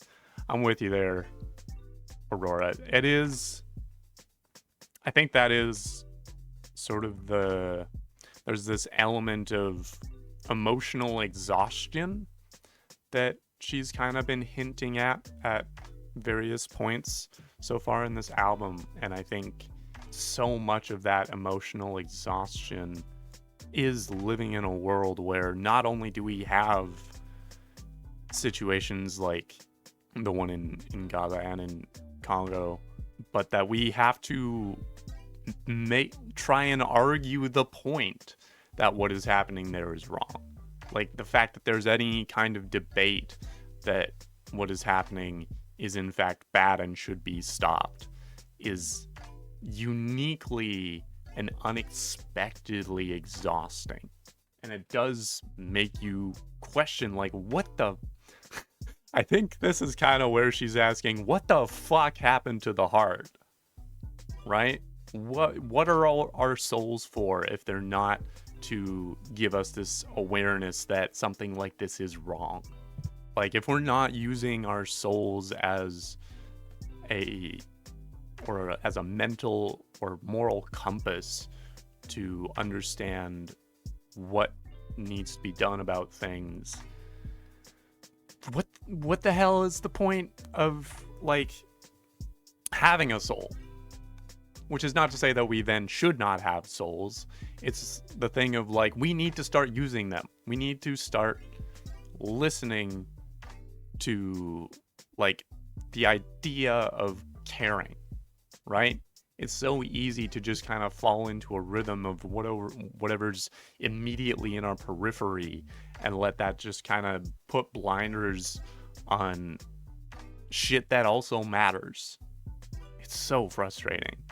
Having that kind of strong, kind of like folk rock energy in this song is a good manifestation of that, of this like edge to it, that it's getting into anger and frustration. Just like, what the hell is the point of the soul if we're not going to be using it? With that said, let's get into these lyrics. Verse 1, I know you know me, and you always will, like a man with no wisdom and a soul with no king. So now we realize that the king of that soul should be ourselves, should be the owner of that soul. Verse 2, I know you feel me, your heart unfulfilled, like a world with no mother and a home never built. So we still have a soul. We still have a heart. We still have this thing to make us care about things. It's so easy to just have no support for that. It actually makes me think of, if you watch Dimension 20, their Mentopolis campaign, where you have the character of Conrad Shintz, or the Conscience. This concept that should be a driving force for, you know, the world that they are a part of, this person.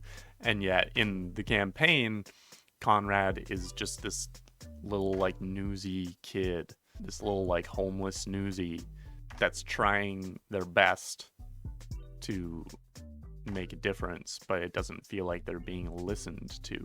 I feel like that's a good analog for kind of what Aurora is expressing here. Making a lot of references that are really giving a good glimpse into the things that I like. I've referenced Steven Universe, I've referenced Dimension 20, I've referenced Portal 2. You're getting a good window into me and the things that I enjoy indirectly via this album reaction. So you're welcome for that. Verse 3, Aurora puts up some dukes. She says, you speak of the devil like he's not your friend. When the world starts to burn, give the water to him. And this is directly before the refrain, which is, but if this is what you want, why speak of right and wrong? You still go in for the kill. Like, this is kind of the result of not having or making use of having any moral center or moral compass, is you end up supporting things and doing things that you might not say that you support, but you're still supporting them. And yet you then try and back it up of like, oh, I think this is what's right and wrong, which is why I end up doing things that I think are wrong. Right? So it's a weird have your cake and eat it too kind of situation. And I'm glad that Aurora is calling it out there. And then the outro repeats 2 or 3 lines here. First bit is, nothing will ever change, no guilt, no shame, call out my name when you need me again. So kind of like sharp, cutting, almost sarcastic, of like, if nothing's gonna change if you don't feel guilt or shame, so like, call me when you need me. But it doesn't seem like you do, me being the soul. She repeats that, and then she says, if you know who I am, why won't you call my name? If you know that a soul is important, and it's important to have a heart, and you know that these things don't feel right, why don't you own up to that? Why don't you own up to that? And then it takes out the if now into the next part, which is, you know who I am, why won't you call my name? So really, really like calling out the listener or the other party in this song for that. It's really, really strong work. one of my top Aurora tracks at this point. Let's keep moving. Track 10, Dreams. Let's have some dreams. I've got dreams. Are we talking about the subconscious dreams, or are we talking about like pipe dreams?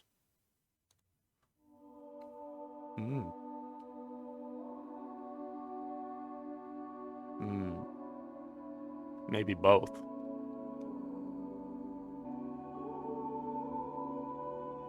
Pretty. All right. Got some nice choral harmonies here. Ooh. Okay. There she is. All right. Taking our time in this intro here. I've needed so much. Okay. With nothing to touch. A little bit of a Floating from Earth. sort of a slow dancey guitar going on here.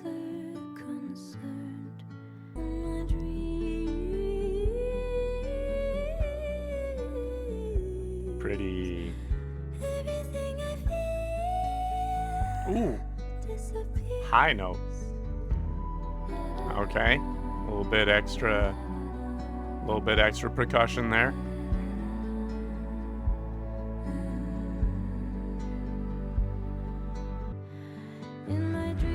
Ooh. Okay, big. We're getting big here.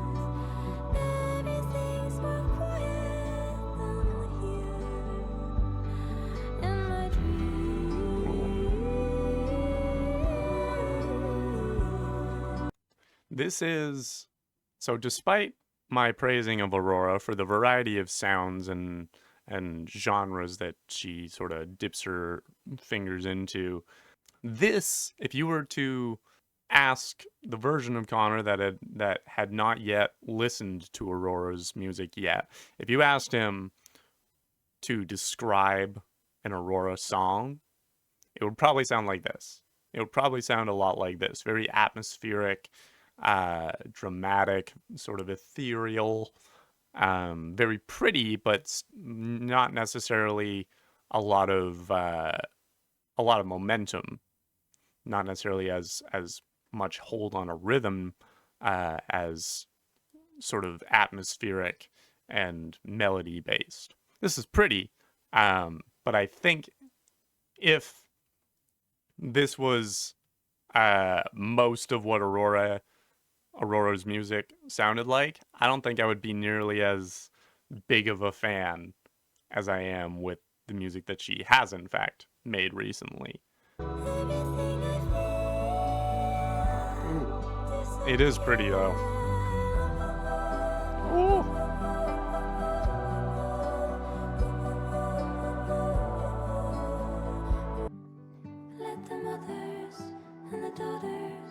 This also sounds a little bit like it could be a Hosier song. Like this would fit really well onto Unreal on Earth.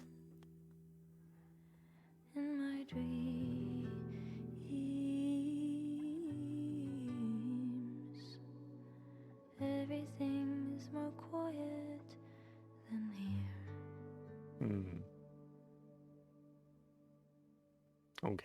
Okay. Oh, and we're putting the guitar down. Nice. All right. That was a chill, nice chill break from what we've been listening to up until this point. Nice little break in energy after Soul with No King. There is a short about song that said, Aurora revealed in a show in Oslo that Dreams was inspired by the history of a child that wanted to disappear from the world. I don't know if there's a specific story referring to that or not, so I'm not gonna anchor myself to that too much looking at these lyrics, but it does seem to have that sort of like escapist sort of energy and sentiment to it.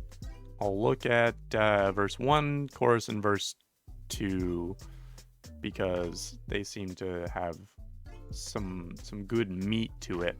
Verse 1, I've needed so much with nothing to touch, floating from earth, another bridge burned, a mother concerned, come back to the world. So we have this character who has sort of tried to break their ties with planet Earth. They're just no longer interested.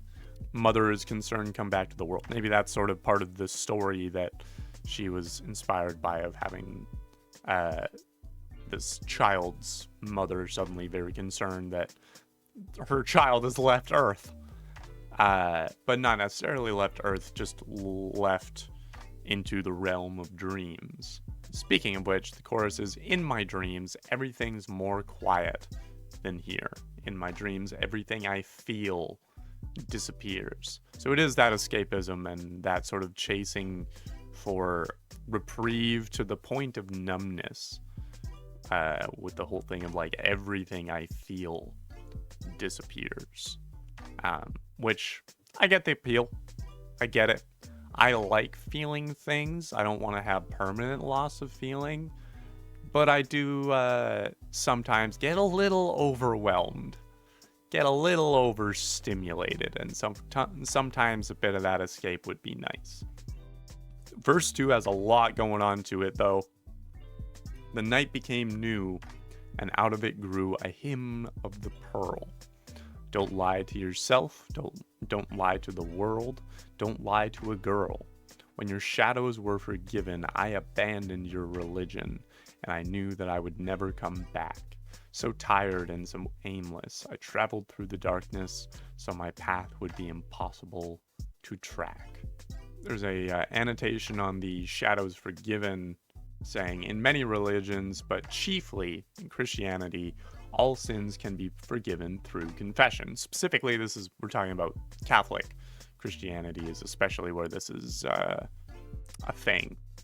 In theory, this redemptive approach to wrongdoing should and can be positive, but in practice, without reparative action, it has often historically made the church an environment that enables abuse by blindly forgiving the shadows of its members and clergy. This lyric speaks to the disillusionment experienced by the speaker towards their religion, a disillusionment that ultimately led to her abandoning it. Yes, if you set up a system where you can redeem yourself from your sins by confessing them, that's great. But acknowledging you have the problem is only the first step. If you just say, yeah, I did something wrong, and then you don't change what you're doing, then your apology and your confession doesn't actually mean anything. Which has then led to this thing of like, if the church can just apologize for all of the things that it's done, and then not actually do anything different, then the apology doesn't mean anything. And I think that sort of realization then leads to our protagonist leaving the church, which I totally get. And that's kind of mainly what I wanted to look at. Although the bridge is interesting. It says, learn my body and my poems and repeat them like you own them. Like the arrow and the willow, we all bend. Let the mothers and the daughters climb out of the waters. Like the needle and the cockroach, we mend. Again, because I'm not familiar with the story that maybe inspired this song, maybe the climbing out of the waters is like bringing yourself back out of the dream. And then like the needle and cockroach, we mend. So the needle as in we are able to repair yourself. You're able to stitch yourself back up again and carry on. But also the cockroach, which is just in itself extremely durable and is able to take more punishment than you might expect it to. So you're either more durable than you realize, or you are able to repair what was broken. And either way, you can mend and make things better and fix things to a certain extent, rather than just escaping and not feeling anything. And then the outro, in my dreams, everything's more quiet than here, which does sort of re-express the appeal of that, but also the downside of in your dreams, you can't hear what's happening, what's really happening. And so there's a lack, not only a lack of feeling, but a lack of awareness to things that might matter quite a bit. That's what I've got for this one. Let's move right on along to My Name, featuring Brune. Oh, very different. Okay. Interesting. Squishy. Oh, weird. Okay. These are... Alright. Okay. I'm ready for another weird bop. What? What? Your head was drained? Ooh, hello. Oh, alright, hello, kick. There's so much happening. Is that a clarinet or what is... Some kind of wind instrument. Oh, okay. Very strange.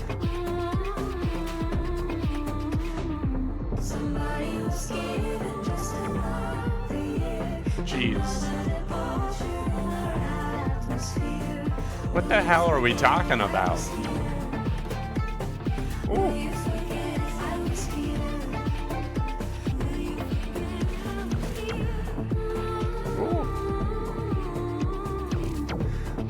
So many sounds.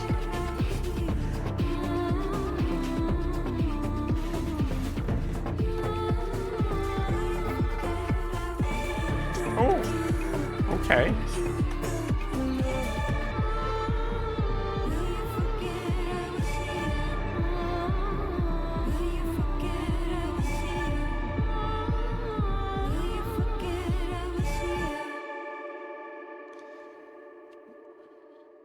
Oh, even that's going off a little weird. Okay. I didn't have a whole lot to say there because I didn't know what to say. It was a bop. It was a weird bop. I enjoyed it. I was jamming, but there was so much going on, from some weird lyrics to so many sounds to freaking I don't know. About section says, my name questions the listener, me specifically, about the cultural belief that one's name being forgotten after death signifies true oblivion. Okay, the song features the paipa, a traditional Chinese instrument, maybe symbolizing Chinese perspectives on memory and the importance they assign to names. Both Aurora and Brune have publicly addressed the humanitarian situation in Gaza, expressing their concern for mass civilian deaths. My Name prompts listeners to reflect on how these civilians' names are forgotten, described as those who are given just another year, another departure in their atmosphere, as the lyrics state. Interesting. So there is that question of, like, is this... Not to say that this song isn't about that, because it could be. It could be specifically written about that. But I hesitate to believe that it's only about that, especially with lyrics that are this strange and indirect. Allows it to be interpreted a few different ways. And while maybe that is the specific thing that inspired Aurora and Ayn to write the song, it's hard to know 100% without talking to them. Which maybe they were asked about it and they did in fact confirm that. Hard to know. Let's take a look at some of these words, because Jeez, there's a lot going on here. Verse 1. My name was hidden somewhere in the back of my brain. I didn't know before my head was drained, and all I could hear was that name. I erase the mission I had before I was reversed, long before I was a part of Earth. I was a part of your world. One annotation says, when a fetus is in the womb, it is surrounded by amniotic fluid to help protect the developing human. That fluid can enter the bloodstream via nasal cavities and therefore make it to the head of the baby. When humans are born, we subsequently leave or are drained of the amniotic fluid. So perhaps even before our head is drained, so even before we are born, we are perhaps given a name by our parents. And perhaps while we are in the womb, we might manage to hear that name. So this idea of the name is a part of the world before we are. This name that is eventually attached to us and chosen for us exists in the exterior world before we do. Before birth, we are in a state of non-existence, similar to death. Sure. The mission is perhaps to return to the state of non-existence. By being born, she reverses death by becoming alive. She erases death from herself, even though she was once part of the world of non-existence, which she seems to address directly. Weird. Okay. Still not really putting this all together. The parade. What is the parade?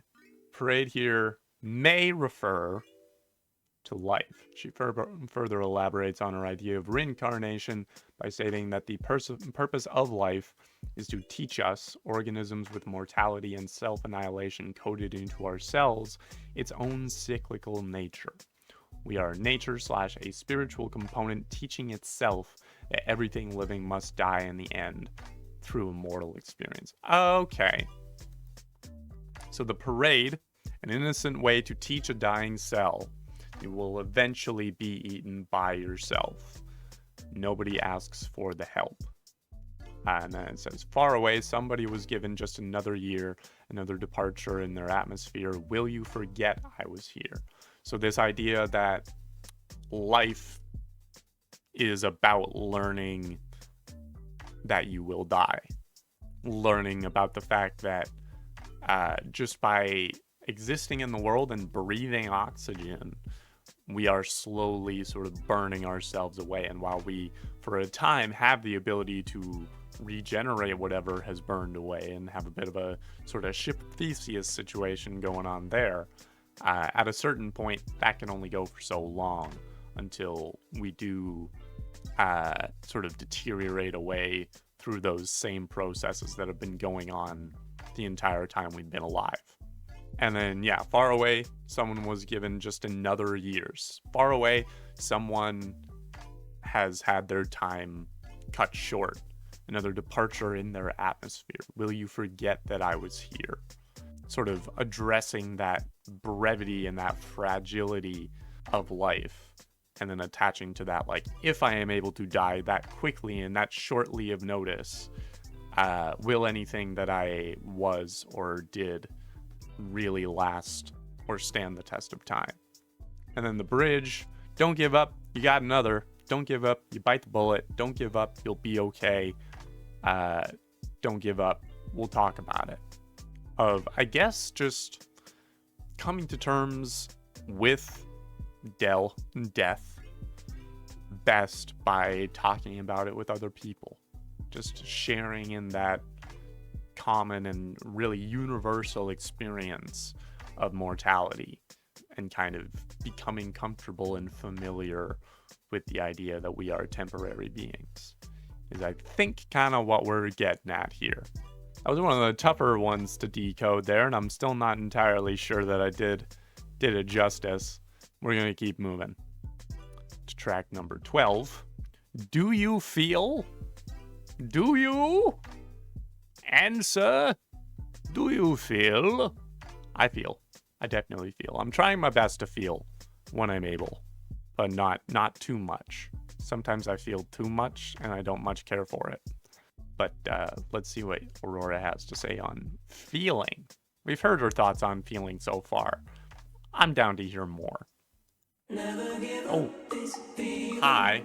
Okay. I wasn't planning to. Okay. I wasn't going. All right. All right. All right. Ooh. We got some wood blocks going on in there. All right. We're rolling. Okay. Do you? Ooh. Oh, hello, bass. Oh. Jeez. All right. Ooh. Another jam. Oh, the drums. I love that. That was such an 80s fill. I think this is a little bit more like 70s disco. All right. Ooh. I, at this time, would like to commend Aurora on the way that she has paced out this album. She's got a nice sort of pattern going of like maybe 2 or 3 upbeat songs, or maybe more lyrically like active songs, I'll say, followed by maybe 1 or 2 more chill, passive, reflective songs, and then back into a couple more bops. It's a really, really nice way to like keep someone from, you know, getting tired or like feeling like it's starting to feel samey. This doesn't feel samey at all. Maybe I wouldn't be able to bring to mind exactly what each song sounds like, but there's no single song on here that I don't think needed to be on this album. These are all like very key and necessary elements of this album so far. And even if they're not necessarily my favorite moments in the album, I feel like this has been constructed in the correct way that it could have been. This is the correct order of songs so far. We've got some wonderful variety. She's not letting the energy stagnate or get like feel too much at rest. She lets us think about things and slow things down for a little bit, and then throws us back into some more engaging, sort of jammable stuff. Ooh. Oh, that bass line just really does it.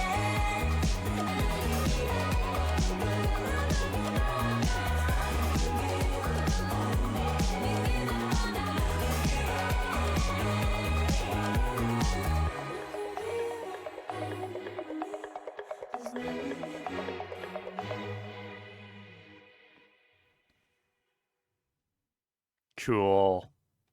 That was so fun. Hang on. Not yet. Hold on. I still have to talk about this jam before I get into the next one. That was so much fun. Always nice to have a freaking bop like that. That was very much sort of a very like disco kind of feeling, especially with the like the clap snare going on there. Really, really groovy. This one, pretty straightforward. Never give up on love, I think, is the main message she's trying to go for here, which has kind of been also a pretty consistent statement and sentiment that she's had for like a lot of her music, it seems, and also a sentiment that she likes to throw into her more upbeat stuff. This had a very similar feel as Cure for Me, where it was very playful, a song about like unapologetically feeling the way you do. I think this very much sort of follows up on. Specifically in the refrain, it kind of ties back into the rest of this album with "What do you believe in? I believe in bleeding." Repeats that again, and then it says, "Never give up this feeling, never give up on love. You can give up on me, never give up on love." Which kind of seems to be her like central thesis for a lot of her music, is never give up on love. You can give up on me. It's like you also, I believe in bleeding, and also asking, what do you believe in? All of those things are very much pieces of what Aurora has tried to say with her music, is become aware of what you believe in bleeding and vulnerability and feeling how you feel. Never give up feeling.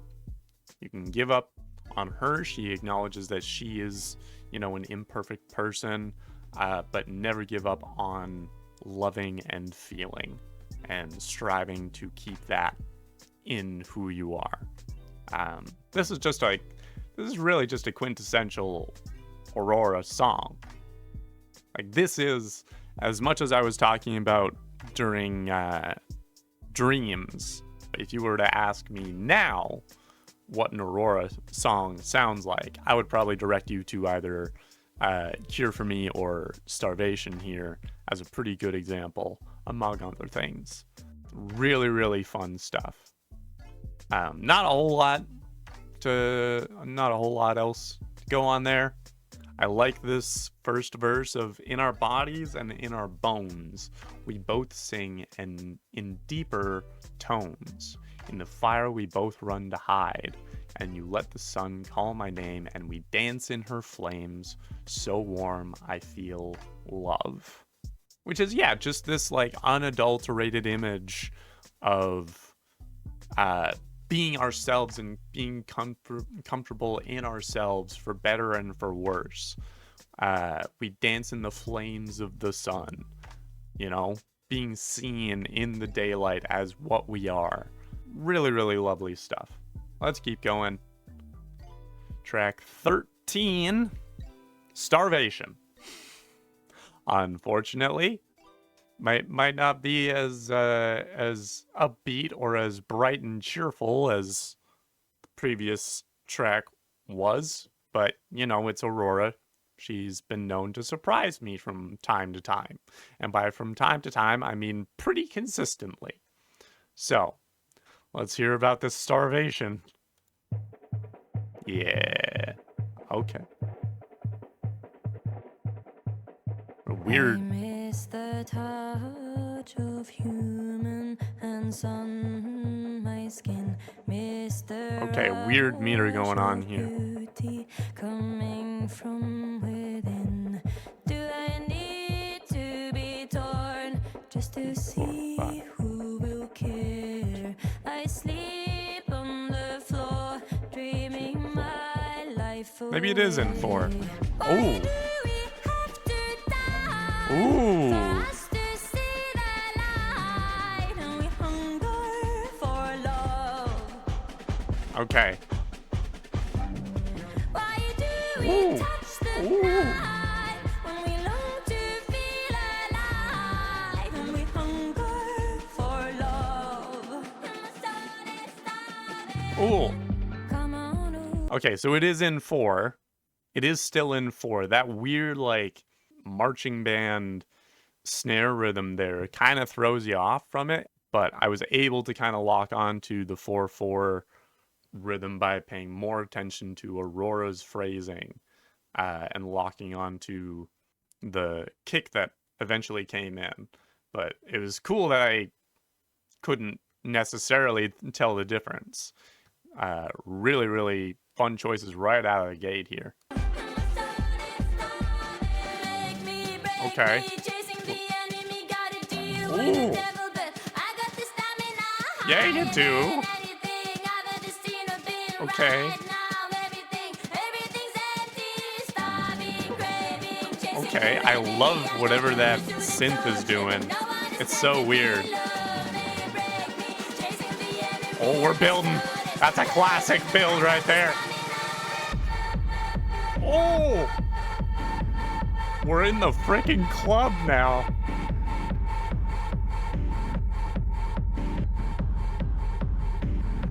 When's she bringing it back? Ooh. Ooh. Some pitch shifting. Okay. That's so cool.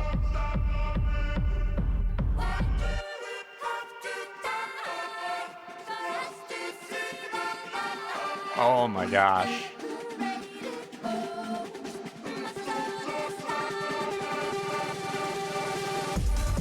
Oh, let's go. Oh, okay. Just keep the beat going here.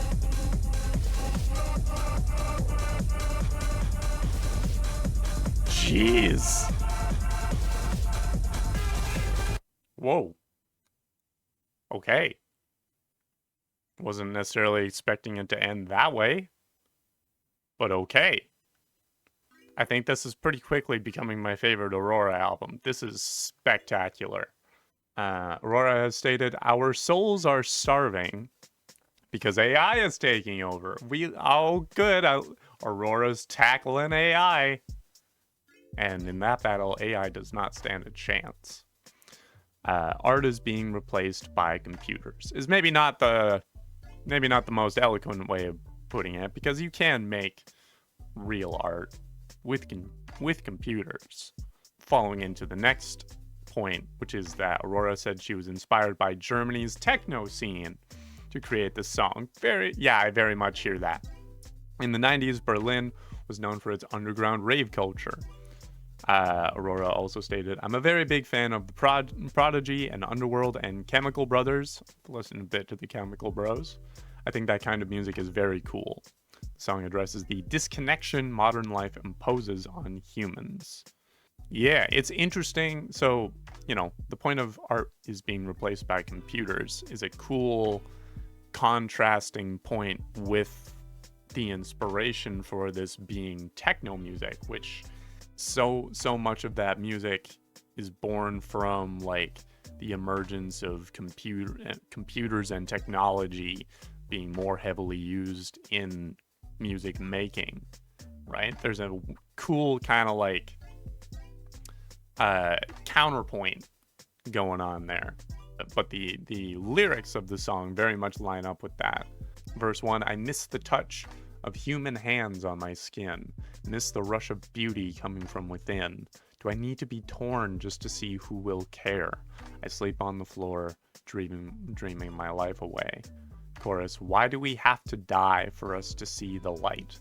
And we hunger for love. Why do we touch the knife when we long to feel alive? And we hunger for love, and my soul is starving." So this has the first verse and chorus don't even have to say anything about technology. This is just depression as a result of a lack of human connection.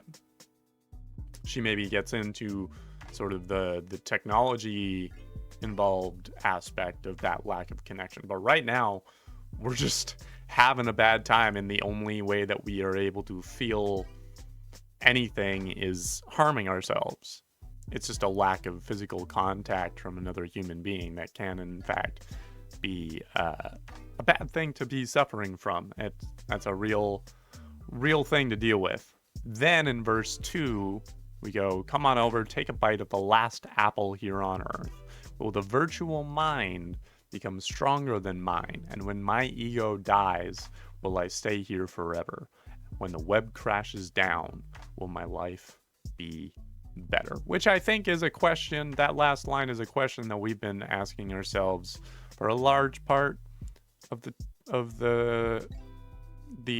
21st century so far. The whole Black Mirror thing of like, what if phone bad? What if, hear me out, computer harmful, perhaps, in a certain way?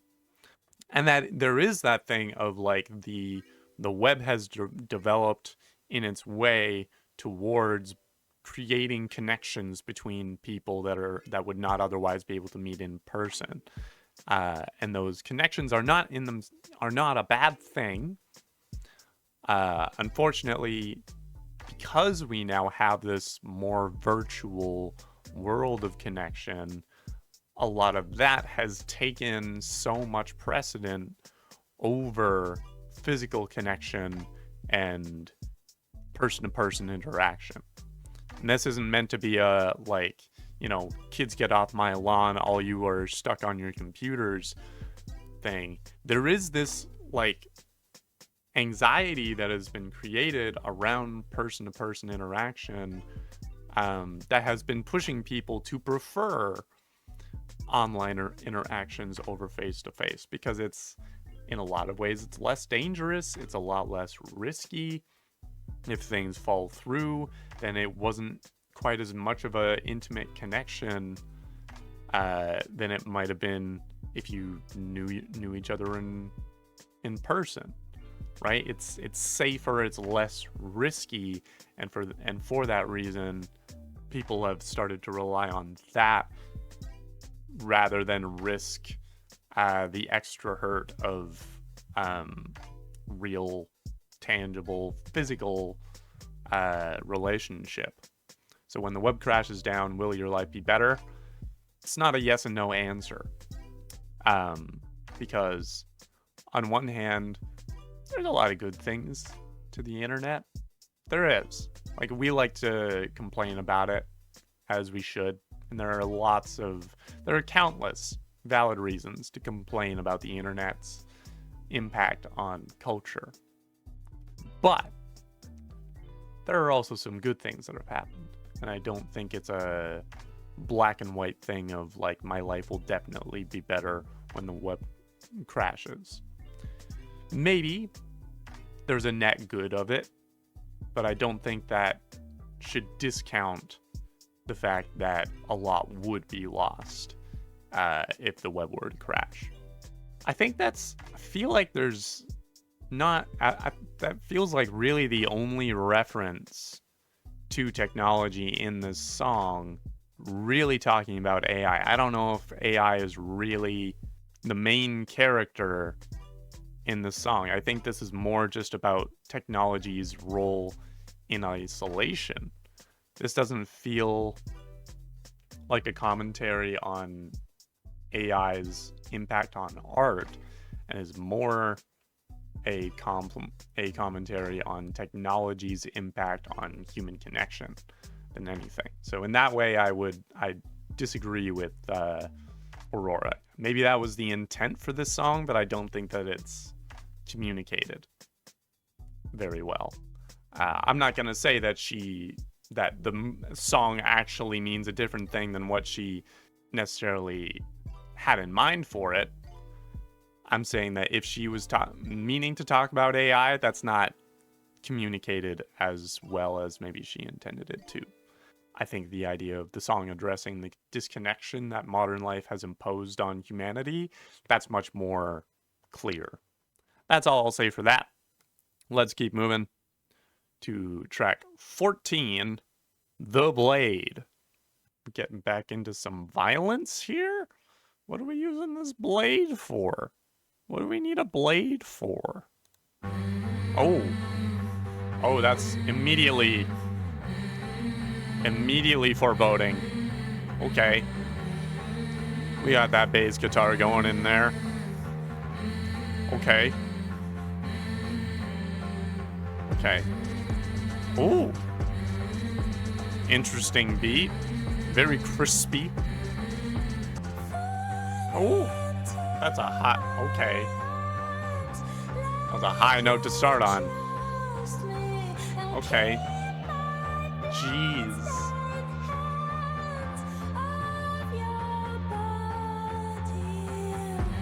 Oh.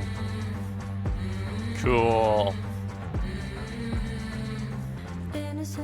Okay. Alright, we're back down to the lower. Oh boy.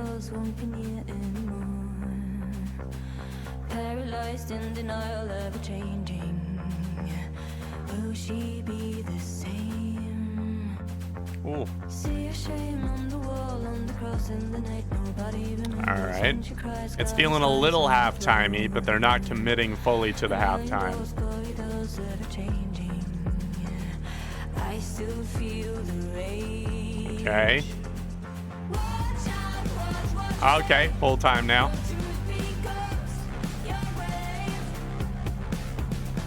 A sword can cut both ways, but I got sharp blades. Oh. Oh. Maybe I will. The drum rhythm and the bass guitar are feeling very 21 Pilotsy. That very much feels like a Tyler Joseph bass line, and that sounds very much like a Josh Dunn beat, which is interesting to find in an Aurora song. But it's there. I hear it, so it's got to be there a little bit. Now you all have to hear it. Vertical ocean knows when the world drags her soul deep into the shadow, like a chain that chokes my throat when she cries. Again, weird timing with her phrasing here. World overwhelming. Okay. Ooh. Okay. Ooh. Interesting. All right. Kind of fuzzy.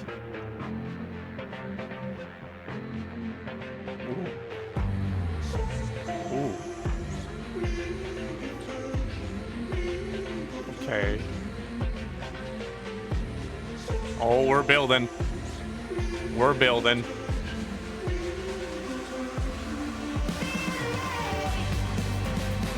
Okay. Nice. And we're keeping that sound in there now. Ooh. Those are some crispy sounds that we got going on here. Crunchy. Ooh. Do you?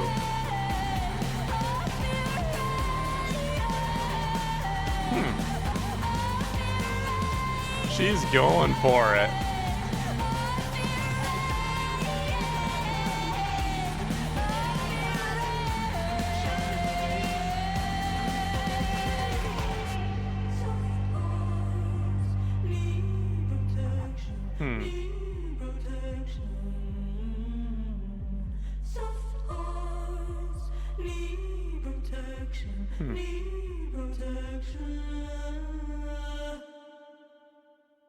Damn. Okay, this is what Aurora Rage sounds like. Aurorage. Auradra. Well, we're talking about rage, which this feels like... This doesn't necessarily seem like it's Aurora speaking as herself. Necessarily. This feels like it might be more of a character study, but hard to say. We'll take it one step at a time here. Intro is fall into my arms like you trust me. I'll keep my blood-stained hands off your body. Maybe she's being accused or has been given some sort of reputation and she doesn't want that reputation to affect anyone else. Maybe is where we're starting. Verse 1, innocent like a child, yet she sleeps with a knife right under her pillow, and the clouds won't be near anymore. Paralyzed, in denial, ever-changing, will she be the same? See her shame on the wall, on the cross, in the night. Nobody remembers when she cried scarlet skies on the floor. A million doors, corridors, ever-changing. I still feel the rage. Okay, so we've got a situation. Girl sleeps with the knife under her pillow. Paralyzed, in denial, ever-changing. We've got a little bit of self-harm imagery going on, I think, there with the scarlet skies on the floor. But we still feel the rage about something. Chorus, watch out what you say. Your truth becomes your grave. A sword can cut both ways, but I got sharp blades. Feel the rage. So maybe we're talking about, like, be careful what you say because you don't know how much something is going to affect someone. A sword can cut both ways in the way that, like, it can be used to attack someone that is doing wrong, or it can do more damage than necessary to someone that is already dealing with their own shit. Maybe is kind of where I'm getting drawn here. Or maybe a sword can cut both ways. Maybe that refers to you cut someone or they cut themselves. Might be the angle to go here. Because the bridge's soft hearts need protection, followed by feel the rage. I'm gonna make a call and say this is sort of a cautionary tale, or a cautionary song, rather. Feel the rage, but be aware that your sword can cut both ways. It can both protect. It can protect and it can attack, I think is what we're going with here. Yeah, I think I'm gonna leave it on that. Because there's not a whole lot here to help me. And the watch what you say, your truth becomes your grave is probably the most, like, what the words in the chorus are probably the most telling to what's going on here. If you've got takes on this song, I would love to hear them, because I'm having a hard time plucking this together here. So we're gonna keep moving. Track 15. My body is not mine. It's a rental. I have to return it in 2 weeks' time, but I'll probably get a different one afterward. It's the plot of Doctor Who. Anyway, body's not mine. Ooh. Okay, interesting sound. I can remember the first time I felt my mind turning into a beast of Okay. an evil kind. Okay. If there's a demon in the light of my aim, I won't be calling its name. Ooh. But the light kicks in when I Ooh. time I build my walls so safe. Oh, we're thumping. Left behind they see Oh. too much when I look in my eyes. Feel no pain and I never cry. Could be very possible that Aurora is the one solely putting together these beats. Maybe she's working together with her producers and musicians to put those together. Whoever's involved with the creation of the rhythms and drum beats in Aurora's music, particularly in this album, like, Godspeed. Because y'all are doing a great job. Maybe it's just Aurora, in which case, amazing job, Aurora, with everything that you're doing. But if there's more than one person working on those beats, they all deserve a big round of applause. Ooh, hello. Oh, I love that. For a second, I thought that was a saxophone, but it's just Aurora. That's so good.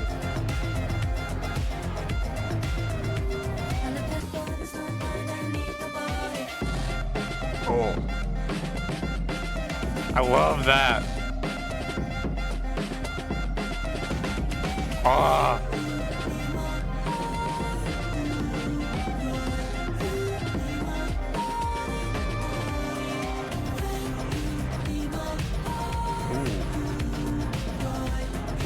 Ooh, that's some cool synth stuff going on there.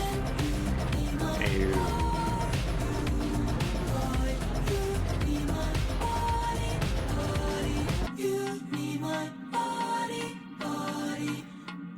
There's still a whole other minute left in this song. Whoa! What? What? Okay, okay. Alright. Okay. Woo! That's so cool. That's so cool.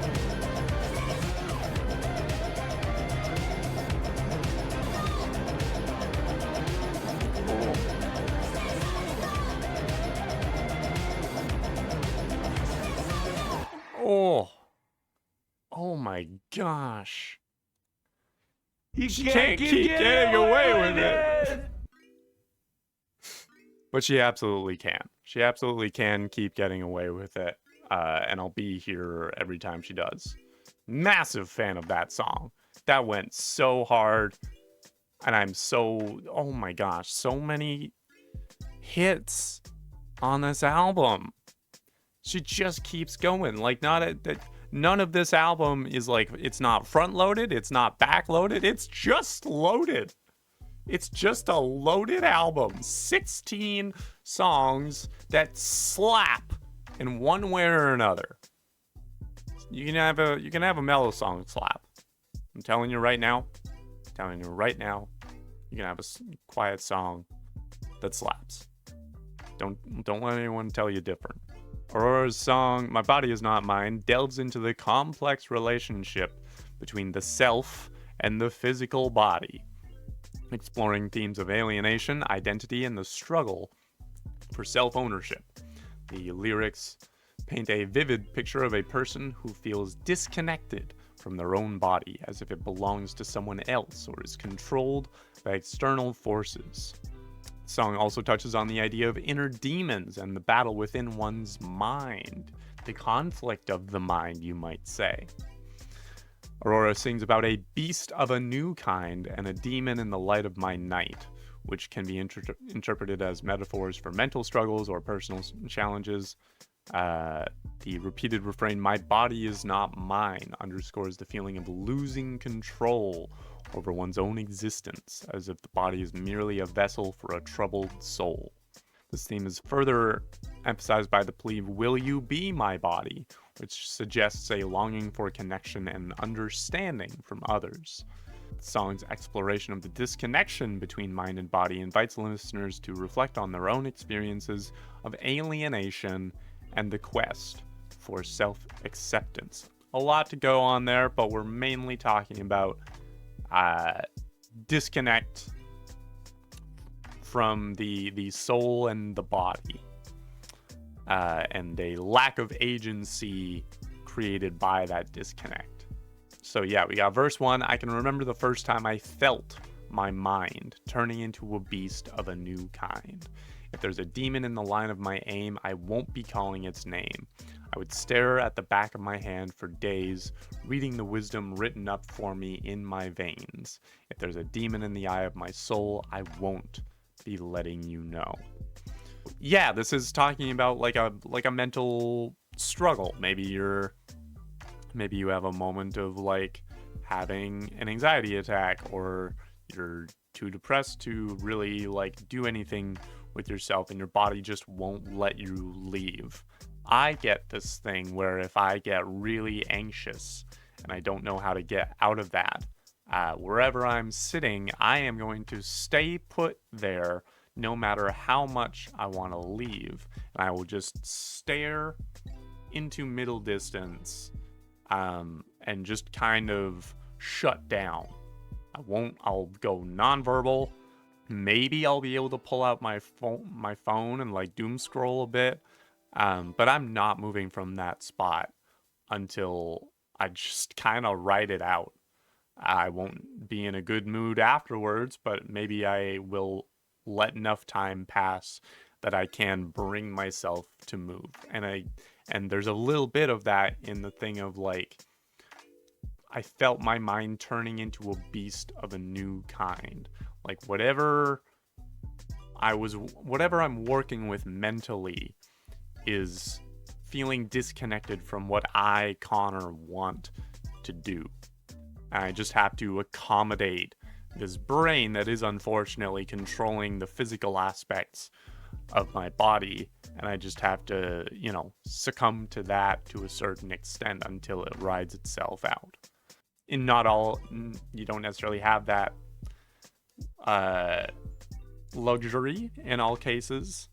But that's kind of what brings to my mind. Verse 2, but the light kicks in when I know it's time. I built my walls so it's safe to hide, and the people I love I left behind.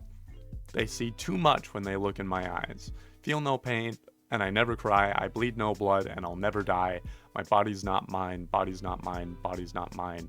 I need no body. Which does refer to, I know Aurora mentions in past songs, perhaps a history of, growing up in Christianity, perhaps in Catholicism, and there is a similar sentiment to be found in Christianity of like, your body does not belong to you, it belongs to God, which is not helpful when you really get into the nitty-gritty of it.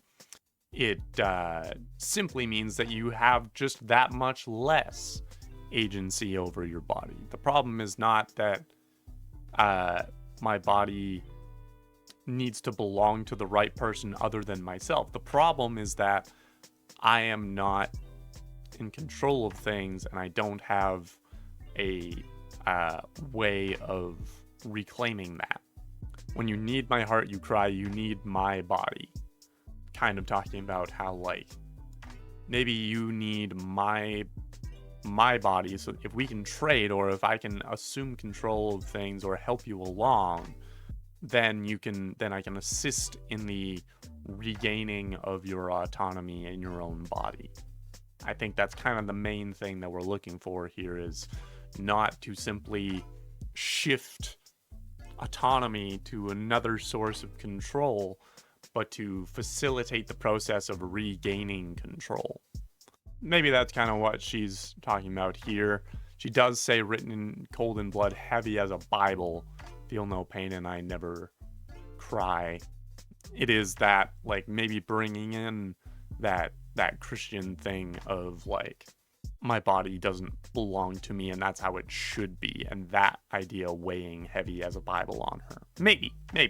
It's a loose thread, but it's there.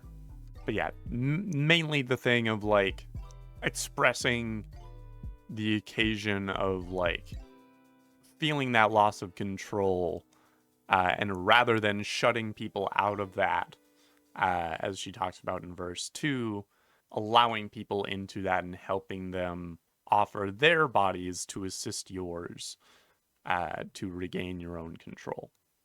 That's what I'm getting out of this. Let's keep moving to the final song. We made it after 3.5 hours of recording. Oh boy, this is going to be a task to edit. But I don't know what I expected from myself. This is not new. Invisible Wounds. Invisible Wounds is what we're ending things on. Oh. Okay.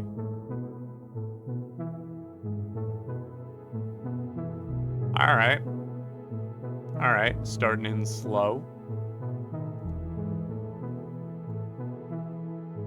I squeeze into a small hole. Okay. Through the eyes of needles. Okay. Interesting. To stitch you up again. And I need you. And I need Okay. you to understand. Oh, this is nice. Oh, lovely. I like this guitar. Sometimes I see light.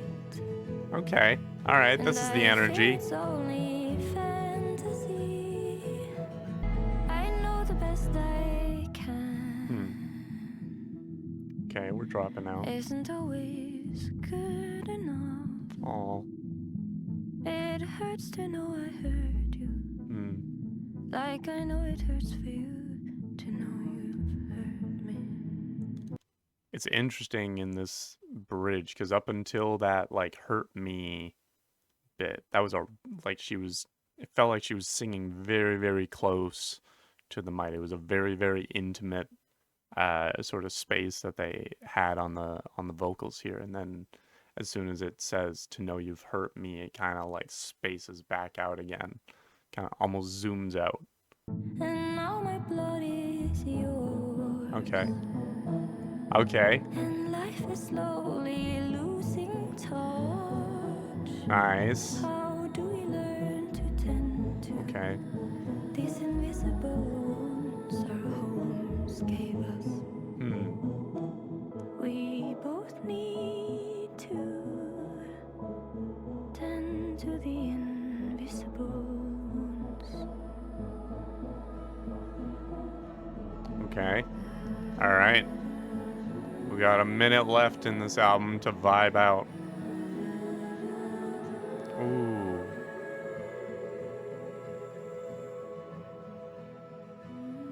Okay.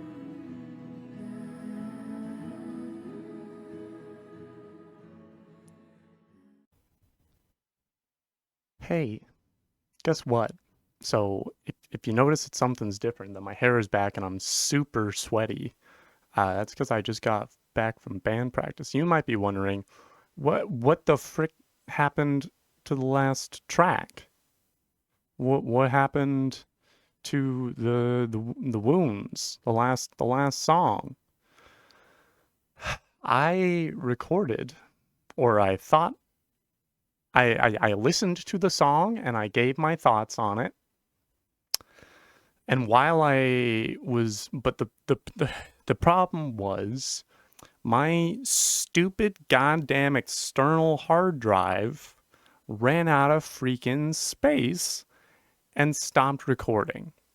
And because I have iTunes sitting on top of OBS, and I've got the lyrics on my other monitor here, the only way I could have noticed that it had stopped recording was that the little red circle on my taskbar was no longer there. So, what I'm going to do, I'm not even going to put my headphones on. I'm just going to bring up these lyrics before listening to my thoughts, because I did have thoughts. I thought it was a great song. I liked the fact that she ended it on a really introspective, self-reflective note, and you would have heard me say that in the footage that simply does not exist because it was not recorded. So I'm sorry about that. I apologize. I know that running out of recording space kind of defeats the idea of having an external hard drive in the first place if it's just going to run out of space. I'm aware of that counterintuitive element, but here we are. So I liked this song. I liked how she gets really honest and vulnerable. She talks about her own flaws. So verse 1, I squeeze into a small hole through the eyes of needles to stitch you up again, even though I know so well I can't fix anything. I look for blood to shed, mistaking every vein for thread, spreading out too thin as I'm lying in my bed, barely existing.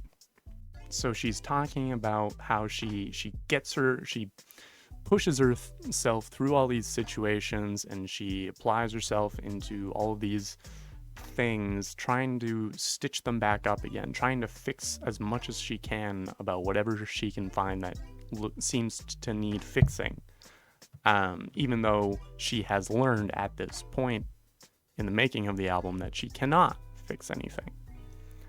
To the point where she looks for things to fix that maybe don't need fixing. She looks for blood to shed, mistaking every vein for thread, spreading out too thin to the point where she gets burnt out and she's lying in her bed barely existing. And then the chorus is, and I need you to understand. This whole song, which I really like this about it, is a very straightforward and continuous train of thought. What do we need to understand? Verse 2 tells us, sometimes I see light and I fear it's only fantasy. Wouldn't it be tragic if there is no light in me, not any magic? Sometimes she gets a little cynical and she sees something that is good, and and she assumes that it's too good to be true. If it's good at all, then it can't be real. So she goes in to find something out that's wrong about it, because there's this piece of her that wants to prove to herself that there is in fact no light, no magic. Following from that to the chorus, again, she says, "And I need you to forgive me if you can." And that's kind of the end of that thought. She then goes into, just now realizing that I'm bleeding from my knuckle from drumming. Well, I'll solve that later. Going into the bridge. I know the best I can isn't always good enough. It hurts to know I hurt you, like I know it hurts for you to know you've hurt me. We've got this relationship that has a history. Both parties have hurt each other. And now my blood is yours, going back to that motif of blood and connection. And life is slowly losing touch. How do we learn to tend to these invisible wounds our homes gave us? And that's a huge line. The invisible wounds our homes gave us. That last bit is a really good clue. We're talking about, the traumas and the harmful lessons that we have learned over the course of our lives that maybe need to be unlearned, and that we need to pay some attention to finding out where those harmful lessons come from, so that we might extricate them from our understanding of the world. Leading into the final chorus, which is, I can't heal you and you can't heal me, even if we wanted to, and how I wanted to. And I need you to stop needing me like I've needed you.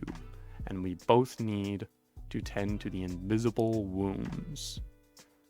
So she's sort of trying to, she's sort of addressing what she perceives as sort of a codependent relationship. She's identified this nature of need for perhaps her audience that she has realized is unhelpful, and she wants to make sure that that is not mutual. She's sort of establishing kind of boundaries between herself and her audience, or the other person in this relationship, because, as the end of the chorus says, we both need to tend to the invisible wounds. We both got our own shit that we need to take care of, and it's not going to do us any good to try and tend to the other person's invisible wounds if we're not going to be also taking care of our own. Is kind of what we're leaving it on. Then there's a whole outro, which is really, really beautiful. Trust me, if you haven't listened to the song, go listen to the song. Like, this is your homework for this part of the video, is go and listen to the song. It was nice. I liked that the album ended on this very vulnerable, calm vibe. But that is what happened to the heart, which, holy shit, that was an amazing album. That was so good. That's one of my favorite albums of the year so far. As I was listening to it, I was like, this is worth getting a vinyl for. So I might just do that. Yeah, I also really admire that, whether via live concerts or just in things that she's said on social media about this album, I really admire and appreciate that she specifically talks about and makes reference to the genocide in Gaza right now, and how some of her music is a response to that and a reflection and meditation on that. And I think a lot of the music in this album is really useful and helpful listening material for those of us that want to help bring an end to that genocide. Speaking of which, with this being the end of the video, I usually put out your usual YouTuber call to action, to, like, subscribe, comment, leave your thoughts. And you can do all those things if you want, if it so behooves you. But I'm not gonna make a huge deal of that. Especially, I'm not gonna make the whole thing I'm talking about my fourth wall. It's there. If you want to interact with it, feel free. But the main thing that I want to bring attention to is in the description. I am going to leave a link to Operation Olive Branch, which is a organization dedicated to helping financially support and just support in any means possible families that are still stuck in Gaza right now, in Palestine. It's not the only way to help. I do want to make that very clear. There are plenty of families that need help that are maybe not involved with Olive Branch. There are families that couldn't afford to get the internet access to make TikToks for their own GoFundMes. If you are more interested in humanitarian aid, directly trying our best to get resources down to the people of Gaza and Palestine, then I'll find a link to that and put that in the description. That's the biggest fish we gotta, well, not the biggest fish. Speaking of other large fish that we gotta fry, so to speak, I'm also gonna be putting a link to help people in, I believe it's the Congo, who is also experiencing a massive refugee crisis down there. A lot of death is happening over there as well. It's overwhelming to have to deal with these many humanitarian crises, and it's frustrating that we're in that place where we as citizens have to do what our governments should be doing. But that's just kind of the situation we're in right now. So I'm going to leave those links in the description. Highly encourage you to check that out and help in any way you can. Because the people that are suffering over there have the same blood as you and I, and always will. So thank you so much for watching, and I'll see you later.